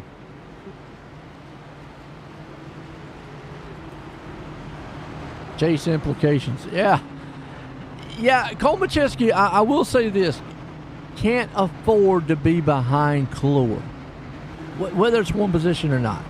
Now, let me say there's still 2 races to go. Even if Clore was to finish one spot in front of Cole Macheski, it's not over with by no means. Now with 2 races to go, it's that close. But you want to minimize problems as much as you can, especially getting caught up in wrecks. I want to get caught up in wrecks, and it looks like he's going back to the back of the. They might have gave him. They call that on it. They got a EOL thing so. Here. Did they call do. it? They do. Okay, well then that's. Now this is I'm gonna go out on a limb here, Wes, because this is the first action we brought this up all season. Because one, the fact is I didn't know. 2, we just haven't really physically ever saw it on track. Usually 2 cars got together, they both were tore up. Basically what you're seeing, and you're probably thinking to yourself out there, well, why in the world is Cole Macheski going all the way back to the back? Now this is chase implications here, because if he finishes this far back, it could all but be over with. All Clore's got to do is just show up and be in the top 10 pretty much at that point. It would be that devastating. But just to explain, evidently they have an EOL rule here. if they find you in fault of the wreck, and again, that's race control, that's their job. Me and West, we had that one. If they find you in fault, you get the EOL. You got to go to the back of the longest line. Evidently, they are saying that's on Cole Macheski. That's a tough one there, Wes. That puts him in a bind here because, one, you're frustrated. Two, you got to keep you cool now to get back up front. Yeah, and to go further on what you said as well, there is a claimed caution rule that SSRL did put into effect about a quarter of the way through the season. Okay. If you are found at fault for a wreck, you have the chance to claim it. Okay. If you take the claim, the penalty is only a EOL. If you do not, the penalty is an EOL plus a drive-through if you are found at fault. Okay. Then, if you are found at fault for a second wreck, you are parked for the remainder of the race. Oh, wow. Okay. Which, again, this has not come up much because typically whenever a wreck happens, most of the cars involved do end up wrecked out. Right. Yeah. Usually we see it, or it's pretty much evident of what happened. Et cetera. On the two cars. Again, it's the first time we've seen. Now I've seen it in other leagues that I've broadcasted and done of many years of iRacing. Yes, I've seen them, wrecked to get claimed. Race control says, "Hey, look like you got into them," et cetera.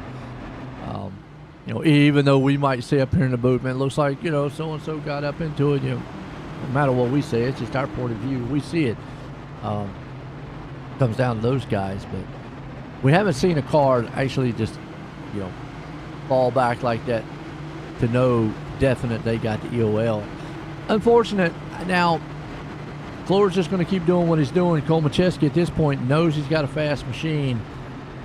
Got to be careful. Got to be smart. Yeah, you want to get frustrated. You want to try to push it. That's when you get into trouble.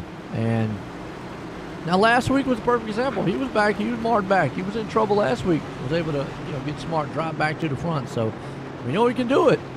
We'll see what happens here. Lights off on the pace truck. Pace truck's in. You got Genningsman up front with Hammonds. And they're back on the loud pedal. And, man, Hammonds gets the jump on him. Oh, that's going to be a penalty for the 72 of Clore. Is it? Switched lanes before he got to the stripe. Oh, okay. Well, I'll tell you what, hang on a minute. Let's go back and watch that again because I missed that one. Let's watch what you're talking about here. Obviously, he had to go straight up the track. Now, no penalty is going to be on Hammonds because they were in the restart zone. From my understanding, they shouldn't be, but because he did pass the leader before the start-finish line, but I don't think that rule's in here. I know some have it, some don't, but let's watch right here. Green flag. He's there. Yeah, he did. Wow. Okay. Well, interesting.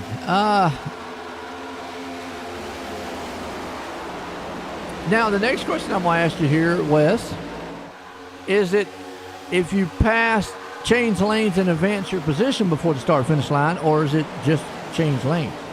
It is, I believe, if you just change lanes. Okay. Well, time will tell here. He's still hanging on there in the fourth place spot. We'll see what the race control does. Hammonds out front with a good jump over Giddings. Giddings must have been sleeping on that start. He must have been drinking some Giddingsman out of that one. Got Clore right there still with Alex Carr. Sanchez, Gerlach. The big battle right here around about 7th, 8th, 9th, 10th place spot.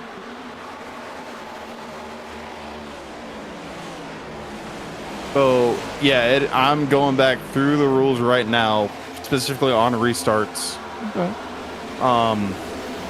Where does it say? Drivers are required to stay in line until passing the start-finish line. Only exception is if somebody spins their tires or misses a shift. Now, I'm not sure if who was it? Well, he fell behind. He fell behind. I'm not sure him, if Genningsman missed a shift or spun his tires there to cause Shane needing to do an avoidance of reaction. But at that point, the smarter decision, I'd say, would have been go low, not go high. All of us out there praying he gets away with. Get on your knees, Holland, and start praying, man. All right, so there you go. Oh well, right now he's doing fine. He's up to fourth, so we'll see. Time will tell. Maybe race control missed it. You know, maybe we got lucky. We keep talking about it. They might tune in and eventually go back and look at it. So.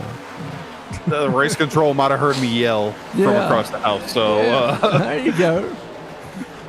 Bender back here. We're talking about Cole Macheski. He's back up to 13th, so he is coming through the field now. Now's the time when you need to work the field. Everybody's single file. You just work them one by one, come through the field. You know, this is where you just be patient, you know, and get away with it.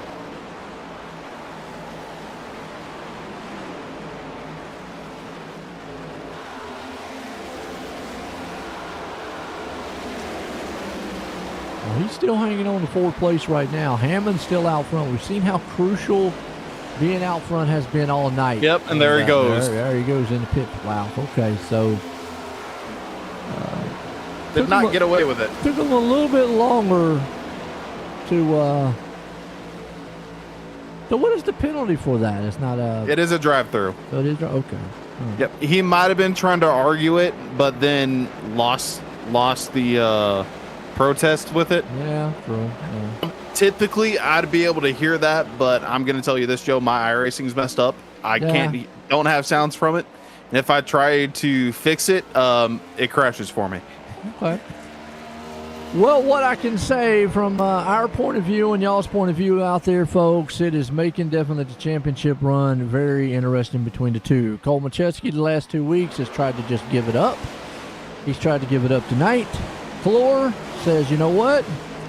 No, I'm not going to let you give it up. I'm going to make it close. And these two, you know, Clore out last week, missed last week's race. Here tonight, now it's just, does either one of these guys want to win the championship? I'm not 100%. I can't tell you, Joe. It seems like neither of them do. I mean, if Alex Carr was, who's in third? Alex Carr, if he was close enough to him, I think in points, he'd be sitting there going, hey, you guys keep doing what y'all doing week in and week out. I'll keep doing what I'm doing here. Wow. I mean, he's only 107 back. If they keep on trying to throw it away, he might get there. Yeah. So it is crazy out here, man, right now. Hammond's still out front leading. Vincent sitting in second, Genningsman there in third, and then we're just talking about Alex Carr being on a bounce back up the fourth. Unfortunately, Greg Carr. Now, Greg Carr, early on, remember that car was just, smacking the wall. He's gotten the damage, looks like taken care of a lot. And he's been able to get it back up to speed. He's back up to 10th, so he might be able to salvage a pretty good run out of this thing here today with all the stuff he's been doing. And don't count Clore out. He's not out of this thing by no means. No, he's still a mad fast car on the track every single week. He might have to get a little interesting on his strategies to get back up there. Yes. But he still might be able to do it, and if a caution flies, he's right there no matter what. Yeah. And, you know, you talk about it too. He doesn't have to beat Cole Macheski. Just be close. I mean, we've seen how hard it is to go through the field. Look where Cole Macheski is. Look how long it's taken him to get through this field here. That's just how tough it is to pass this track. Marback track, you see right there, he's having to go back in line. Be patient and whatnot. Same applies there to Clore. You know, even if he was to get back up here getting through the field, it's going to be tough. But he's got a better bag, as he doesn't have to be in front of Cole Macheski, where Cole Macheski really needs every point he can get. Right now would be a darn good points day for him. You see the battle in front of him. It's not what he wants to see. I don't think it's what Cole Macheski wants to see. These guys racing like this in front of him. I don't think it is at all. And not only are they racing in front of him, he's racing along with them side by side with Bender going into 2. I'll be trying to get away from these guys as much as you can. He's probably say, okay, look, maybe I need to be a little more aggressive, get out of this pack here, you know, get in front of these guys, because if one of these guys make the wrong move, he gets caught up in a wreck. Be a done deal.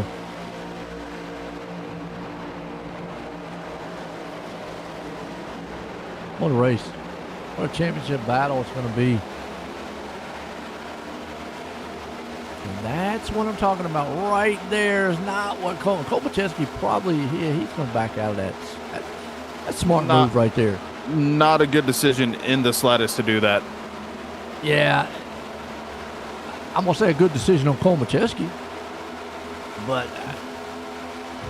that was a bad position to be in just for a second. That was bad. You might be able to do it through 1 or 3, but not through 2. Yeah. And he's doing, guys, if y'all want to wreck, y'all wreck. I don't want to wreck.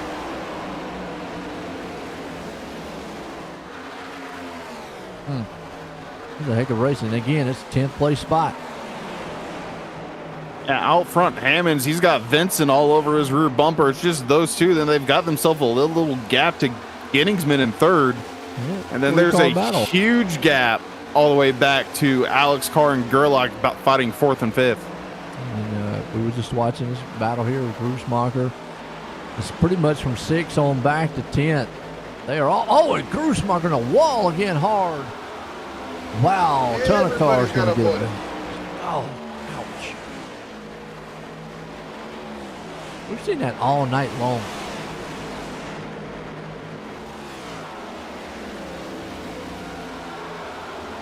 Cars just smacking the wall.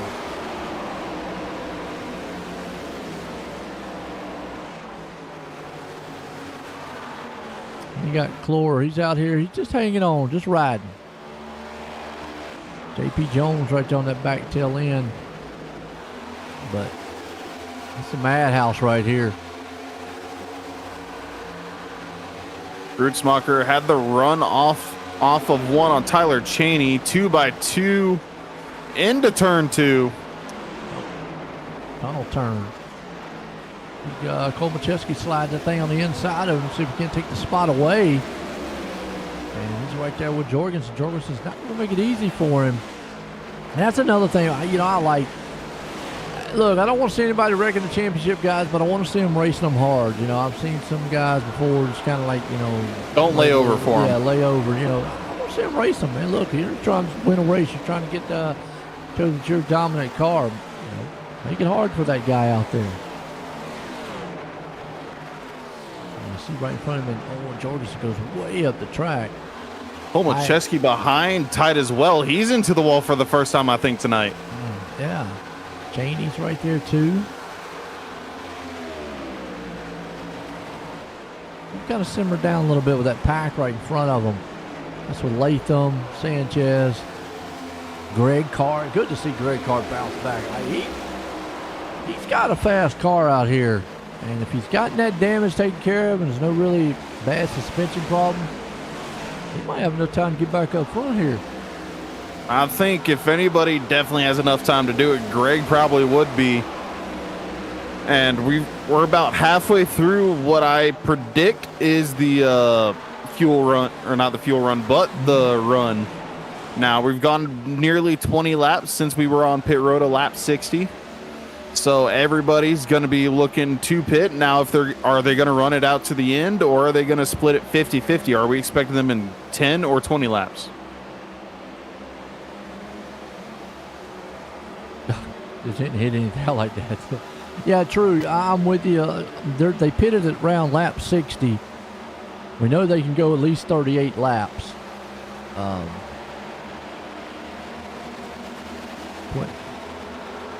If this thing goes green, I'm going to say, what, lap 90?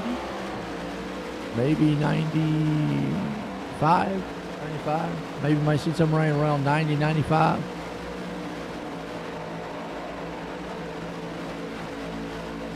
Yeah, because except for Hammonds. Now, Hammonds took 2 tires. Bender did not take any.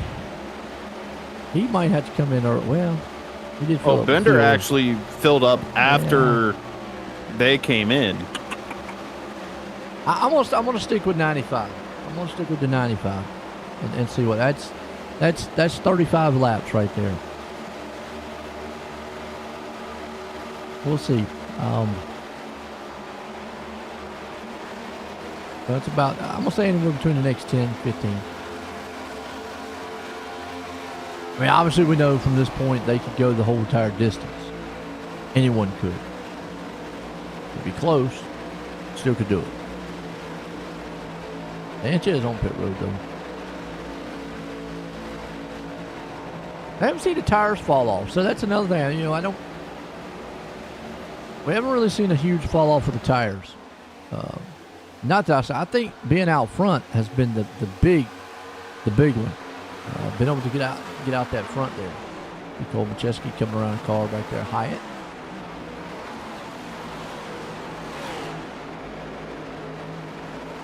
Way up against the wall. Oh, great car! Oh, wow. Oh, we were just talking about him, and then that it car. stays green. Yeah, but let's go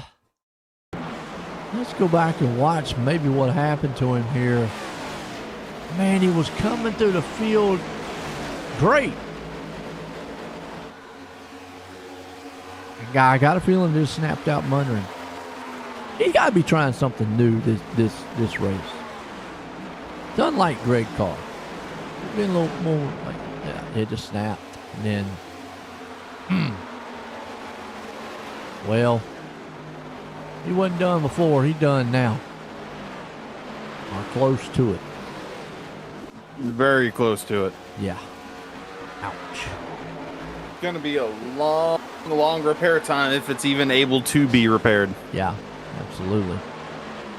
Right now, back around his 10th place spots. You got Medina right there. Cole Macheski's looking to get into the top 10, but he's got Oak Cheney right there, too, around him. Hyatt back there, too. So that's been the hot seat all race long. And the one man who was wishing there was a caution that came out of that would have been Clore. It was like, man, should have stopped on the track. For a second, I thought he was going to bounce back onto the track, still wrecked out, as I don't know who just hit the wall there out of 2. Cole Macheski. Cole Macheski popping it hard. He's carrying a red car. Don't do that too many times. No, don't work out. Oh, Medina got tight through, or no, that was out of 1. Medina got tight through 2 there. Almost ran up into the 69. I'm losing my corner numbers. I'm losing track where we are on the track. Well, you know, a good heads up on Medina. He did get really tight. And if it had kept into it, it went up into Cole Macheski. Getting out of it at the right time allowed it. Unfortunately, he's going to lose a lot of positions doing that. But definitely heads up on his end. We've seen all night long cars definitely get, really tight in those turns. Get way up the track into the wall. And they come out of 1 there. Now they're going to head off into the tunnel turn. Vincent's still leading.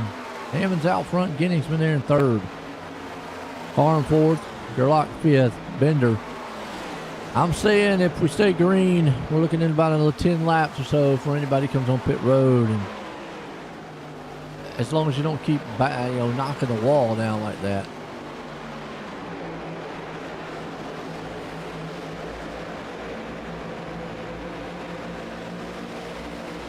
There's Latham on the pit road, so a couple of these guys, they're taking their chances early about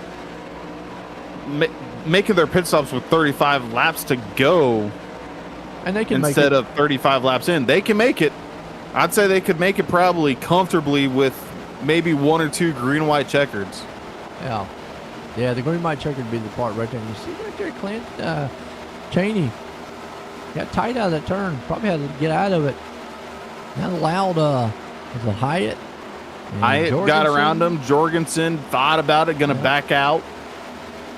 Yeah, that was a good shot right there. And then right there again. Yeah, that car, it's not rotating well. He's probably getting to the point where you might see him on pit road here soon.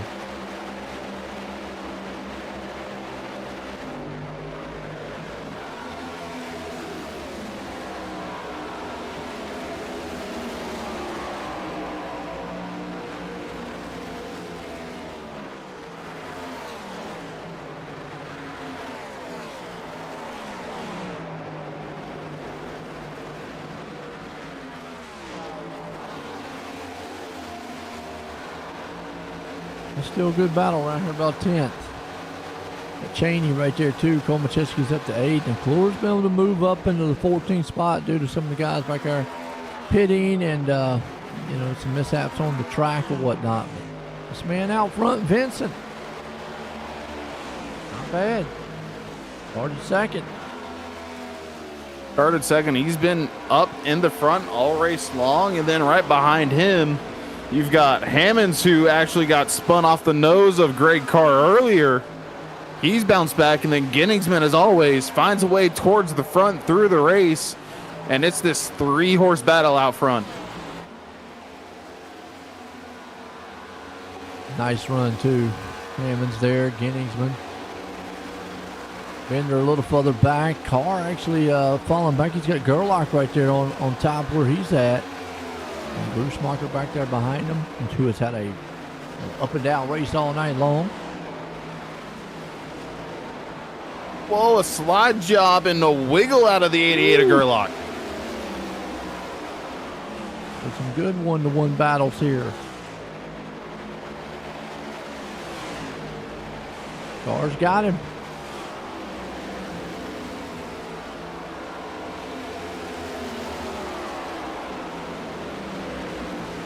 It's all Vincent right now, and I'm going to say pit stop should be coming up, man. We're going to hit lap 90 here, and that's going to put us with, 30 to go.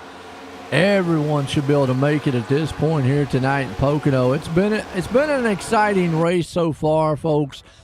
Championship, man, coming to a close. We got 2 more races after tonight, close out the season. And, Cole Macheski's having issues. Carl McClure's had issues. Those 2 guys are trying to bounce back, but we're going to step away, take a quick commercial break. We'll be right back here in a few.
Welcome to Team Red, White, and Blue.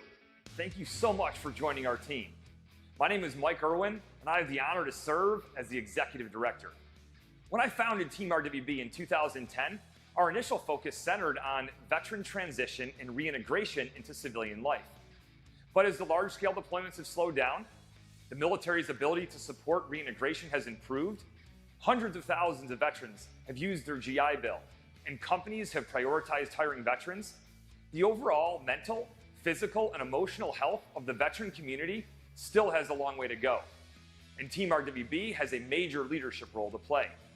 And that means that we need you. We need you to close out this video and to know that you didn't just join a listserv or download an app.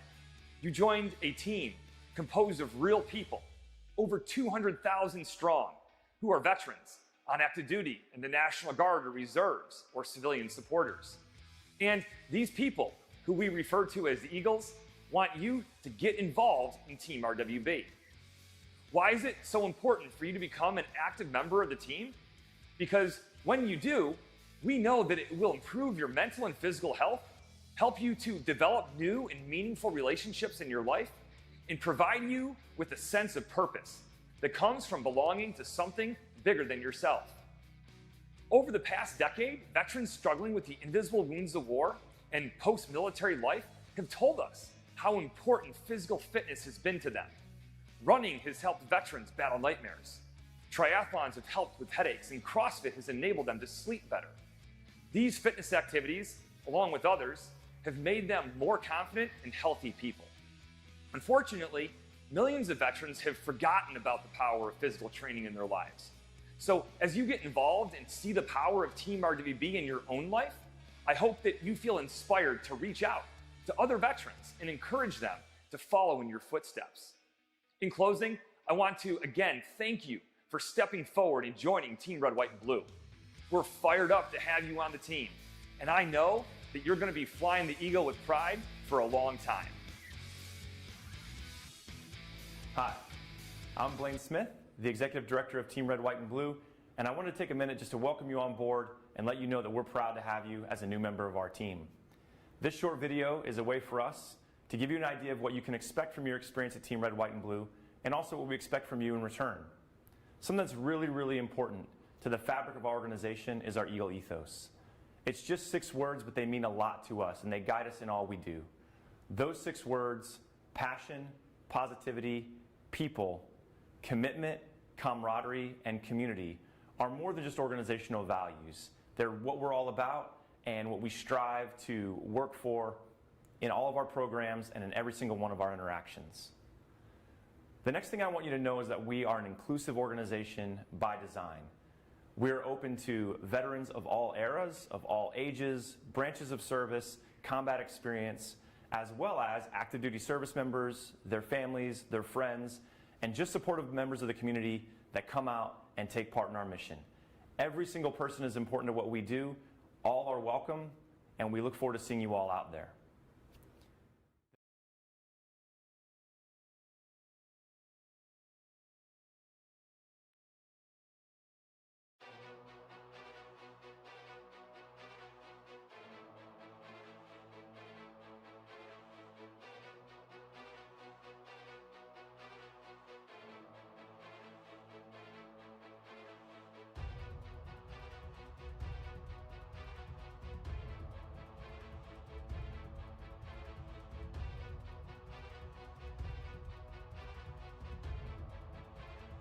All right, folks, we're back, and some pit stops underway. We talked about around lap 90, 95, and a couple of them came in. Still a lot of them still left at about the top, I'm going to say 10, top 8, yet to come in. Start seeing them start trickling in here, just a few. Our leaders, Vincent's still out. Hammond's coming in now. Genningsman's still out. Bender, Carr, Medina, Hyatt, and Clore's the only ones yet to come in, and I guess the big one right there would be Clore. What does he got to do? He's still got his hope on a caution. Yeah, that's going to be what the 72 wants to see, and hope it's not him either. He's going to need a caution because I'm looking at it right now. What is it? He's 30 seconds back from the leader as it sits. 35 seconds back from the leader. He needs a caution to get right up with him. Because with him not having to pit, it doesn't matter. He's ahead of Kolmacheski at the moment. But once he cycles out of pit road, Kolmacheski is going to be directly in front of him. There's not directly, but Kolmacheski is going to be back in front of him with a big gap as well, because he's going to be running on those fresher tires for a while. Well, it's all Genningsman out front so far, looking good. Bender's there with him. They have got to make a pit stop, though. And that should hand it back over to Hammonds, who's has a 4-second lead over Gerlach.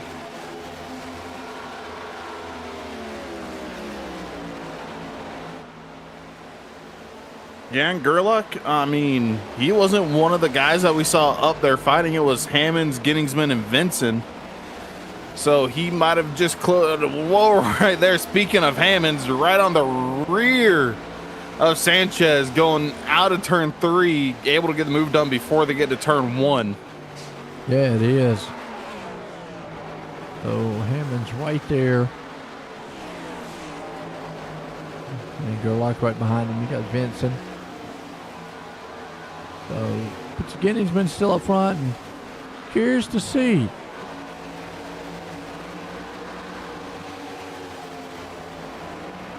Yeah, he does. I mean, but even again, it's not going to be a disaster night points-wise if he doesn't get what he would like to have. But it would be a good one for Kolmacheski.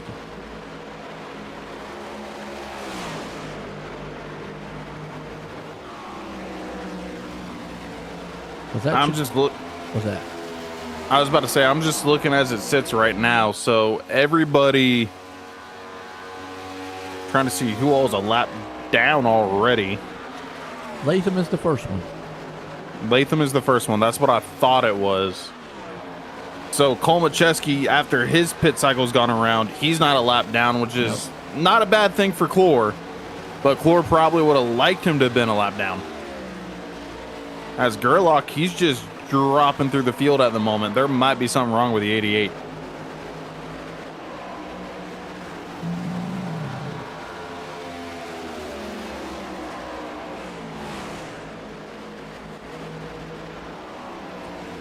I'm not sure. At one point, he was ahead of Hammonds. And then he's lost those 2 positions. He's got Kolmacheski all over his rear bumper. And he's only been off pit road for 7 laps. Unless he absolutely abused those tires.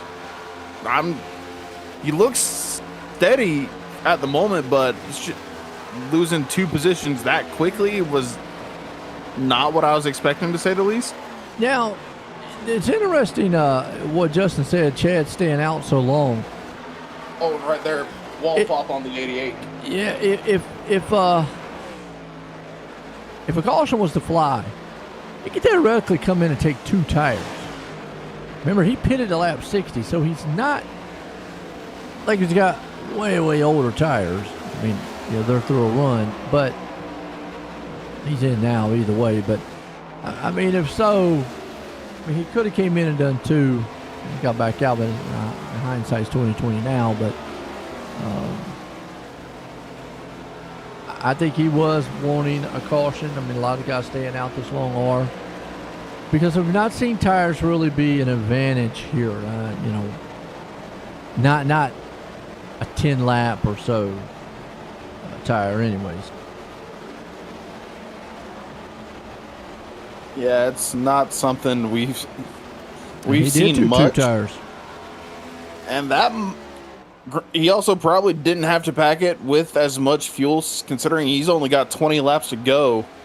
So he should blend out with a fair amount of lead over Vincent. That might be a strategy Clore does. Clore probably is going to have to do it. I mean, that you see the top 2 coming in now. Still puts Medina, Hyatt, and Clore.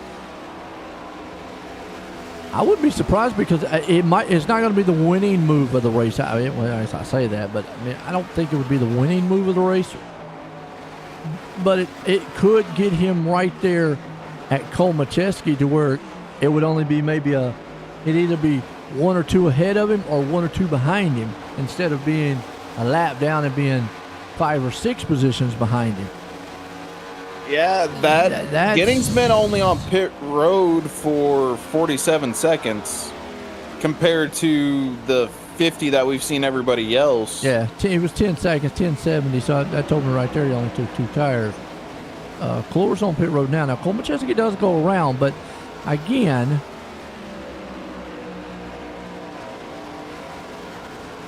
Oh, he never slid mind. the Well, block. that through all that, I mean, he definitely got to take 2 tires now. I mean, that slip right there, wow. It's going to go 4. Nope, 2. Nope, just 2 in fuel. Yeah,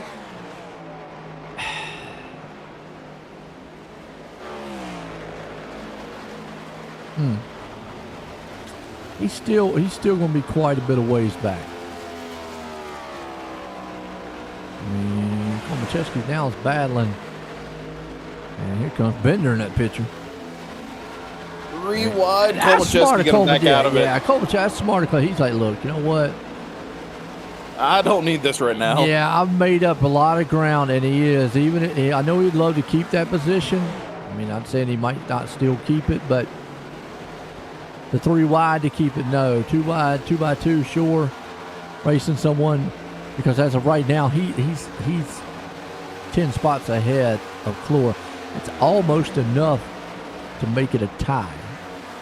It's going to be very close. It's going to be really close, I would say. just for the fact of there's also the additional bonus points drivers get for having a clean race without any incidents. Neither of them have There's that. fastest lap and all that. Yeah. So We there's know some neither- bonus points on table. We know the one bonus point they're not getting. Neither one of them's had a clean race. Komachesi got caught up in a wreck. Clore's gotten caught up in a low incident out there. I don't know if it means clean race, whether or not you get penalty or not. But we know Komachesi obviously getting bumped up in the one incident earlier. Not sure about the fast lap thing and so forth. As Medina's back down on pit road. Yeah.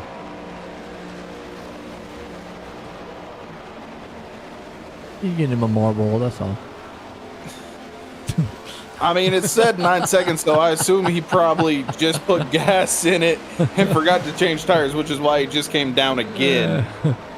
Bender was able to make that pass on Komachesi. But Skinny's been back out front with the 2 tires, and he has a 3.8 second lead, which to me is probably enough if this thing goes green to keep him out front, because now it's extended to 4.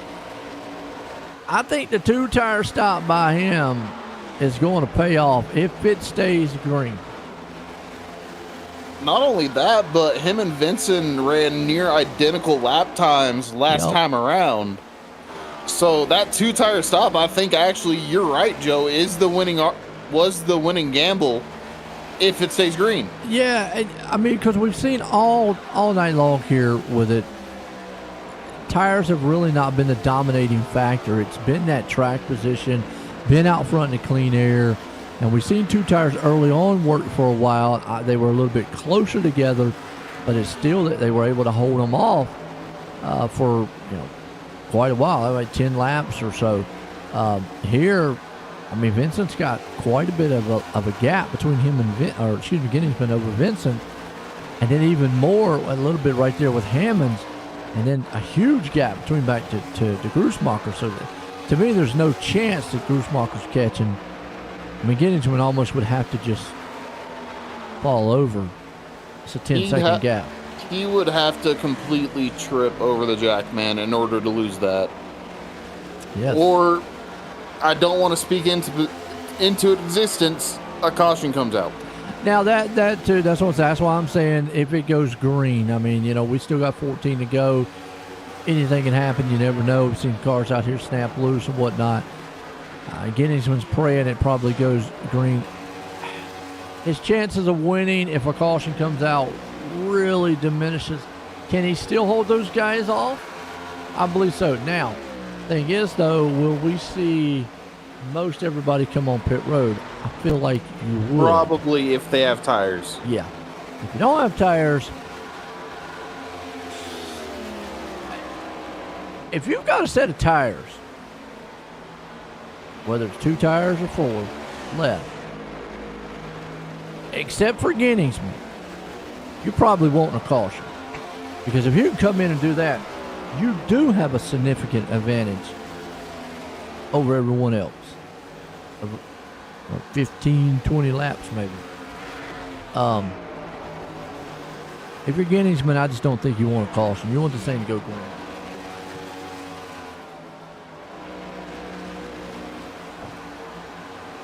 Justin's happy out there.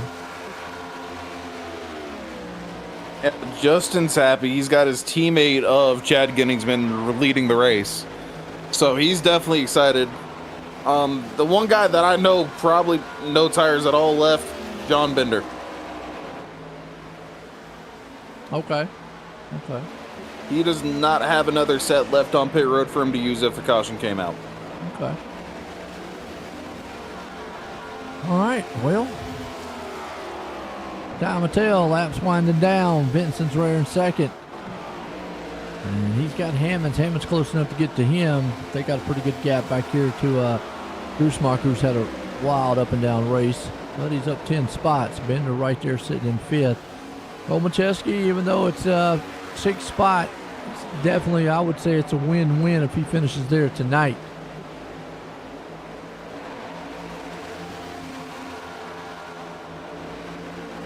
Why would he have to take 4?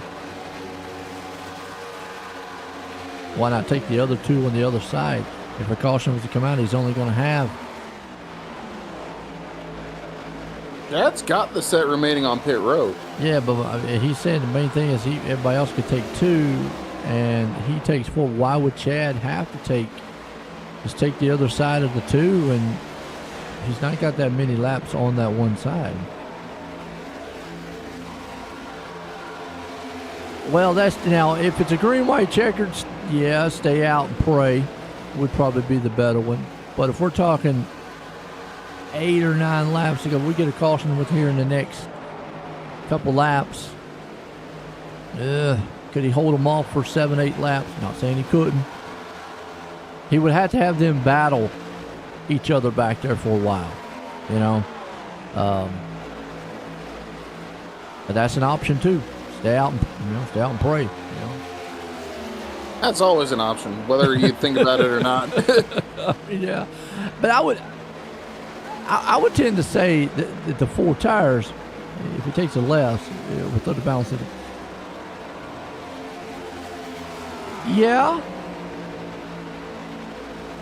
But you also know if you're going to throw the race away if you take 4. So level it out and see which ones do.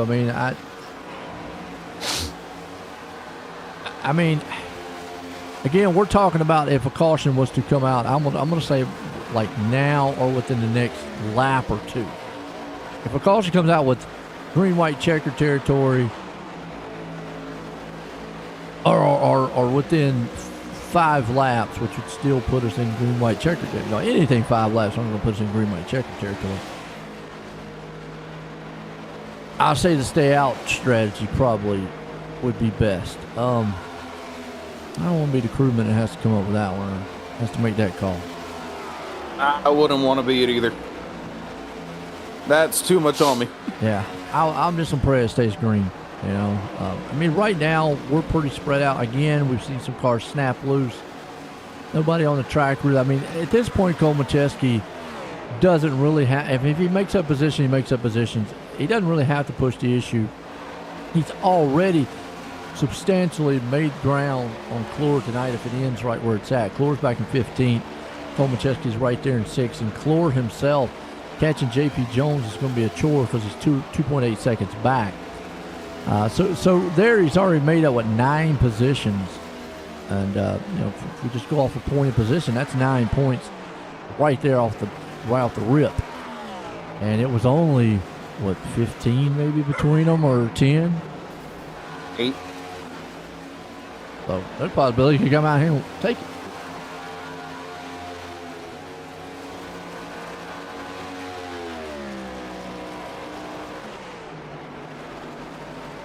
So there's a possibility he could come out here with a points lead or tie. Or only be just, like I say, a lap or so behind.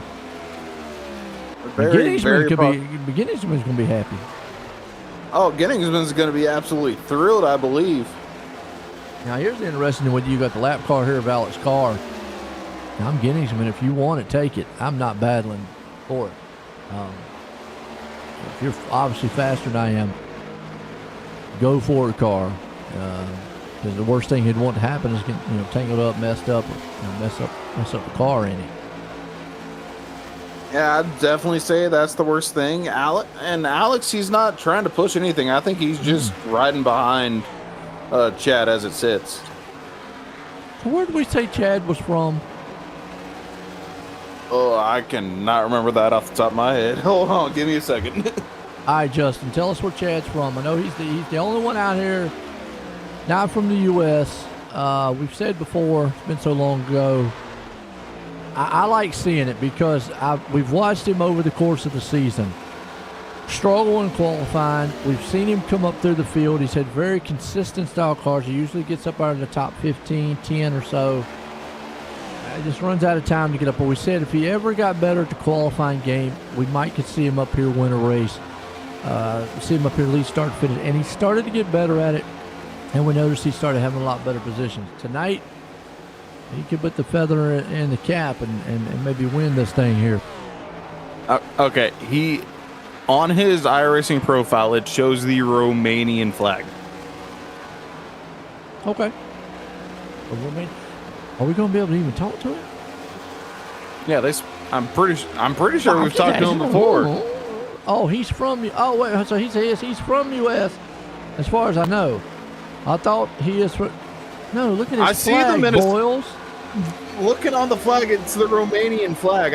I see that, but I also saw that on his pit board is the Minnesota state outline. Okay, well, we'll say he's a Romanian Minnesota person.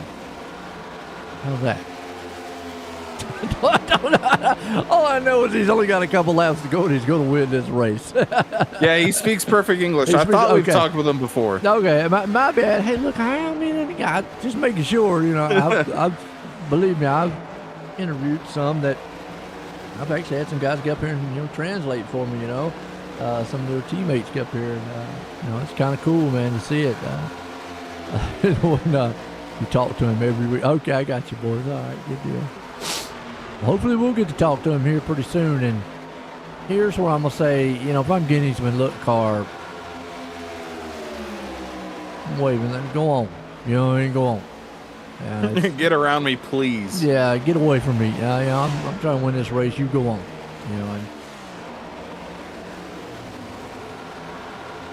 I don't want no incidents, nothing happen like that where you get up here, man, accidentally hit me. Now, you talked about it might be difficult for Shane Clore to get up to JP Jones. He's right there now. Okay. And not too far ahead, the 17 of Art and Nico Terra. Okay. Well, he's making up more ground quicker than I thought. So, it's still going to be an absolutely good night points-wise for Cole Macheski, because the next spot, though, it's 14 seconds to Gardner. He's not catching Gardner. Okay. No. There's just Gardner would have to just kind of stop on the track for a little bit on the catch. I'll say you can get to Nicotera. So let's say 13th. So you've got 13th to there. That's 3, 7. 4, 5, 6, 7. Yeah, so 6. Yeah. So that still puts them within a couple. They're only a couple points. Again, if they're not tied, they're going to be within a couple points of each other. Heading into the short track next week, we go to Richmond, Virginia. Oh, that's going to be so fun. Yeah, so we go from some high bank tracks from the Michigan we did last week to the Pocono here. The little short track fun before we go to the season finale of what I'm going to say is going to be more of a track of attrition, because it is a very momentum style track, and track position on that one at Charlotte is very dominant. And Cole Macheski here on Grussmacher. He might be able to make up one who actually lost the spot. Yeah, him and Dylan have been battling it out the last couple of laps. I've seen their position boards changing just about every lap. So, well, this is Cole Macheski fighting for that another point. Here's the thing about that, Justin. Clore's already made that clear. He's already missed what, 3 or 4 races. So his drop weeks are already done. Pretty much you could say what he has. There you go, because what's he going to drop? A 0? So his points is what he's got. Cole Macheski, on the other hand, from my understanding, has not. So you're right. That could come into play. So if that's true, again, I don't want to get too much into the math and then it'd be all wrong. We could see, Clore winning this thing by a fact of he's just had better races than Cole Macheski, or finishes, and made more points. Let's say they both tie. Well, Cole Macheski's got to do a drop week. Guess what? There goes the tie. Remember, Clore, the only drop week. 10 drop weeks total. Okay. How many drop weeks? 10. 10. I'm not 100% sure how they work. You have to drop 10 of 25 races in the points. That's what you're telling me. I'll have to read that after the race. We'll have to get up on that one, something after on that one. Nonetheless, I'm happy for this guy right here, Guinness, man. I really am. White flag out. I am really because I mean coming out of the final turn here to take the win here tonight. This guy has drove his tail off all season, and we have talked about him all season long. And to win this race here tonight, man, it's just awesome for him to do. Just to see where he's come from early in the race to, or early in the season to now, it's phenomenal.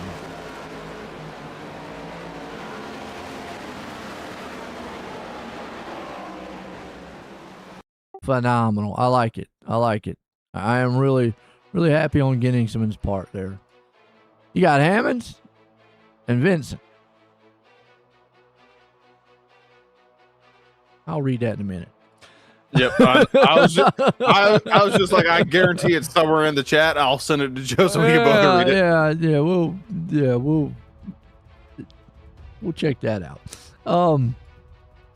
So we got Hammonds, Vincent, and a Genningsman. Man, what a race it was tonight.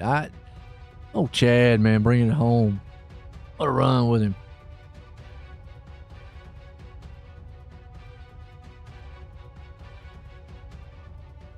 I don't think.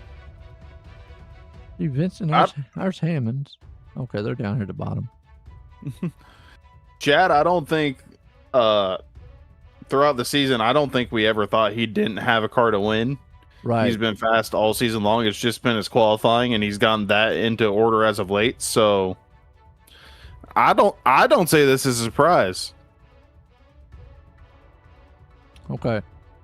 So Justin's kind of cleared up some of that. The standings we're seeing already is showing with the weeks that have already been dropped.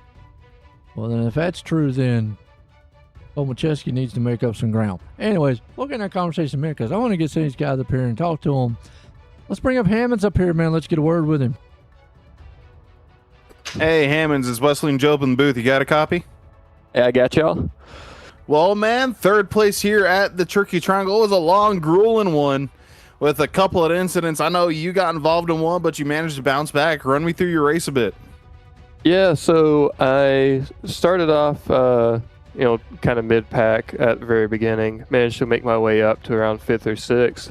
And once I got there, I realized I wasn't making much ground on the cars ahead of me, so I just figured I'd sit back and save fuel to try and make it to lap 40 to be able to do a 2-stop if it stayed green all the way.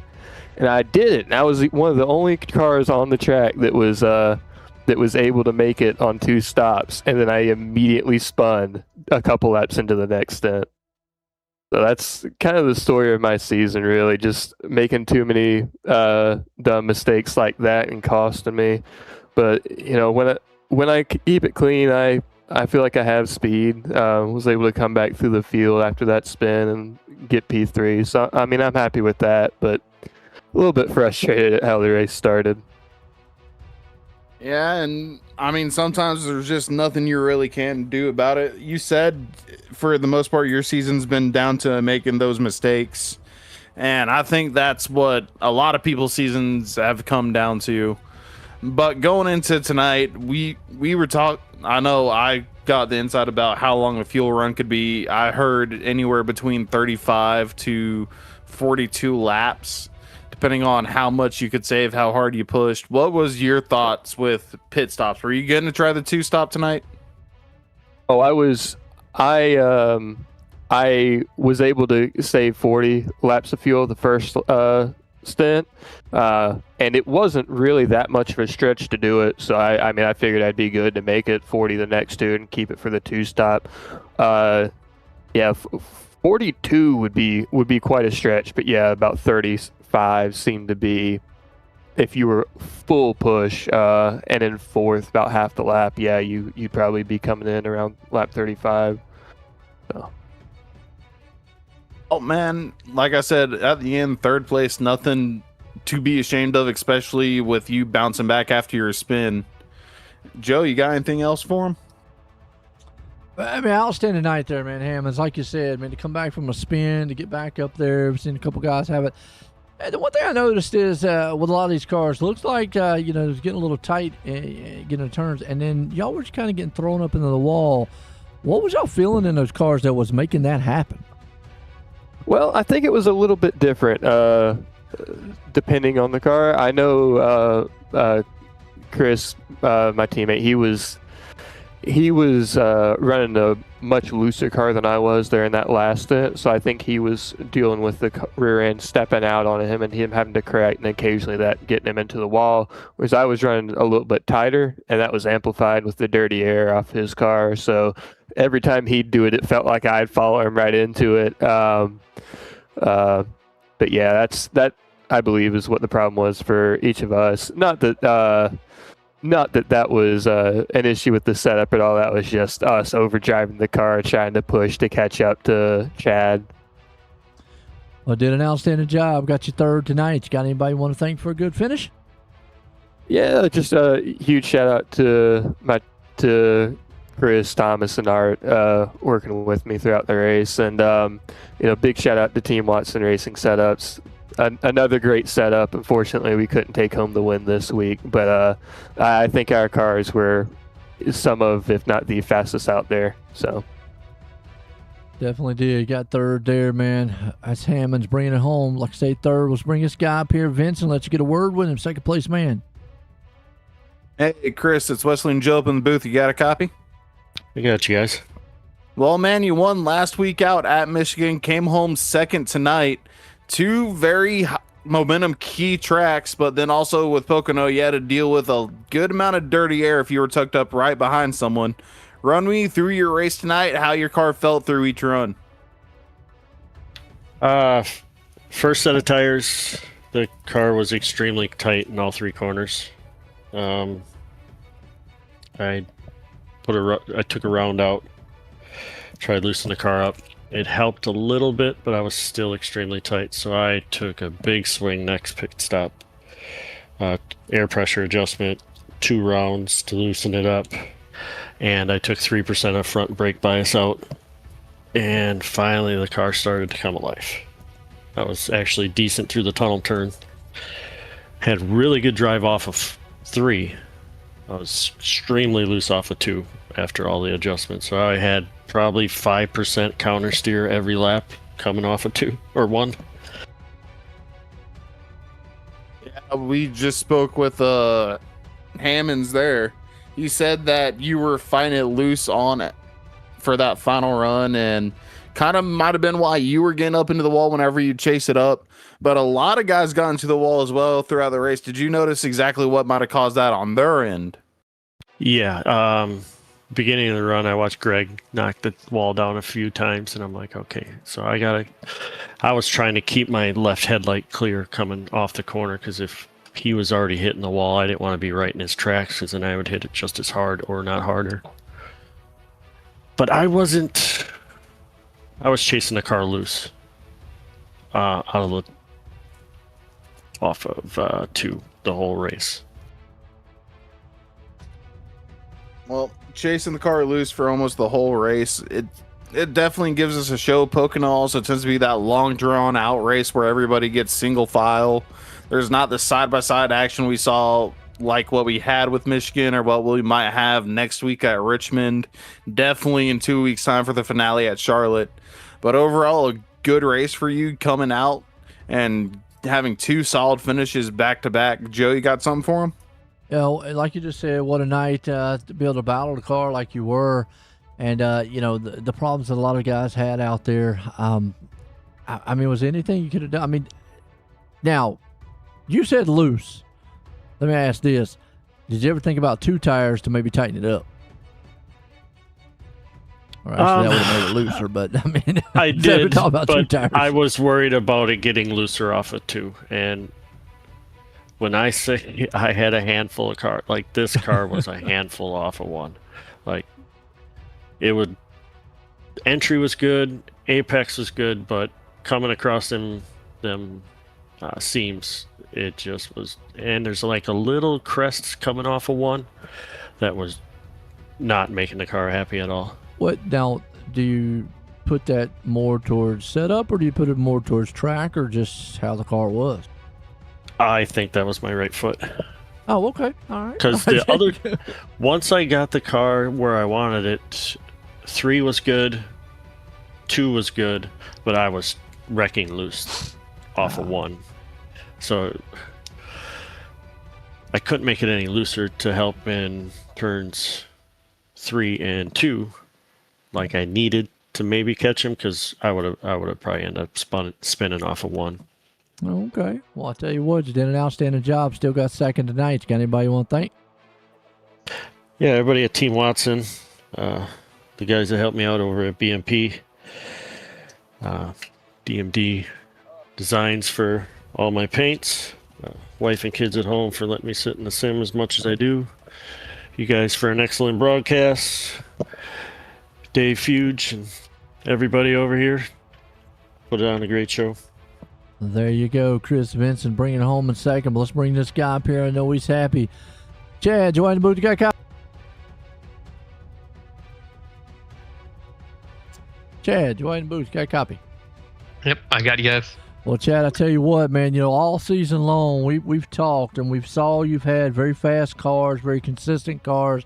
We've talked about the qualifying efforts and we've seen how much that has improved. And now you just put icing on the cake here tonight, putting it in victory lane, putting everything together.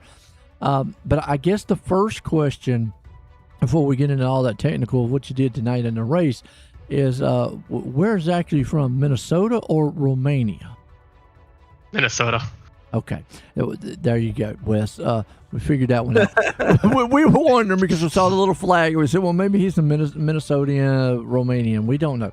But nonetheless. Well, the flag is actually the country of Chad. So when they give you a flag for your name, you got to rep it when they give you the flag for your name. So I had the flag wrong. Yeah. Okay. Well, hey, there we go. We learned something new tonight. Man, I tell you what, first off, congratulations on the win. And, you know, I'm glad to see you in victory lane because we have watched the progression throughout the whole entire season. We've known you had the speed. We know you're surrounded by some great guys, Boyles and all those out there. Unfortunately, his season ending early. But you got to take us back to, what was that car like tonight? What got you there? And then the last stop, what was going through your mind? Because Boyles actually questioned you staying out as long as you did. And then we started talking about whether or not he takes 2 tires and maintains that distance out front. Yeah, I mean, the car was really good. I thought it was a little bit off that first run in dirty air. I didn't qualify great. Didn't really run much this week, so just kind of sent it on a qualifying set and didn't put together a full lap. So ran in dirty air. I think whatever it was that first run, 7th or 8th, kind of just stalled there. And there was some field saving going on to try to make it a 2-stop. So I was kind of on that stretch to begin with. But then really once I got up behind Hammonds and Vince in that 2nd or 3rd run, I felt like if it was just 1v1, I probably could have taken the lead, but I pretty much just sat and took care of the left side tires, kind of knowing that with the way it was going to go to the end and how much fuel I needed to take that 2 tires with how little fall off there was. As long as I'm hit within a few laps of them would get me the lead, and I thought dirty air, if they did catch me, would be enough to hold on to it. And, me and Wes, we talked about that tonight. It seemed like that worked earlier on, being out front. I mean, most tracks we go to, we either talk about fuel, we talk about tires, we talk about the track. How were you feeling? Because we saw a lot of cars hitting the wall tonight. So do you feel like that was, a looseness, or you feel like that track position was way more important, or, because you weren't bouncing off the wall like everybody else? No, I think it was a lot of dirty air. I felt like I could run my car a half a lane lower than most people could, especially through turn 2. And I felt like then I could just kind of pedal it, and then when they had to stutter the throttle or just breathe it for a second on exit, that's kind of where I could just gain the time back. I gave up maybe getting in. So I think it was a lot of dirty air, and then I never really felt tight when I wasn't tucked up right behind somebody, but I felt like my car was turning pretty good, and through turn 1 it was even a little bit loose off. Good enough to get you in victory lane. Wes, got anything for the man tonight? Nothing really. Along with what Joe said, we know you have the fast car. It's just been your qualifying position that you need to get up, and we love to see that progression throughout the season. And it's good to have you here in victory lane with that win. It's just a long season coming to a draw and showing exactly what we know you can do, and just showing it to the rest of the field. Yep. Yeah, definitely been a long season. Felt like I had a shot at a few earlier that I gave away one. I felt like last week speeding on pit road and had some good runs. But yeah, been a long season. Glad to get one here. It's one of my better tracks. So would have been pretty disappointed if I didn't at least get a good run here. Oh man, good enough run here. Definitely had it. And then speeding down pit road, it gets everybody time to time. So don't beat yourself too much on that. Yep. Thanks you guys. Thanks for broadcast and thanks to the league, and then thanks to Legacy Esports, Reaper Speed Lab, Outlier for the great setups, and looking forward to the last couple of weeks. Well, there you go. Oh, sorry about it, Wes. I was about to say, well, we're looking forward for the last couple as well. We're expecting this season to finish out with a bang. Yeah, should be a couple good races.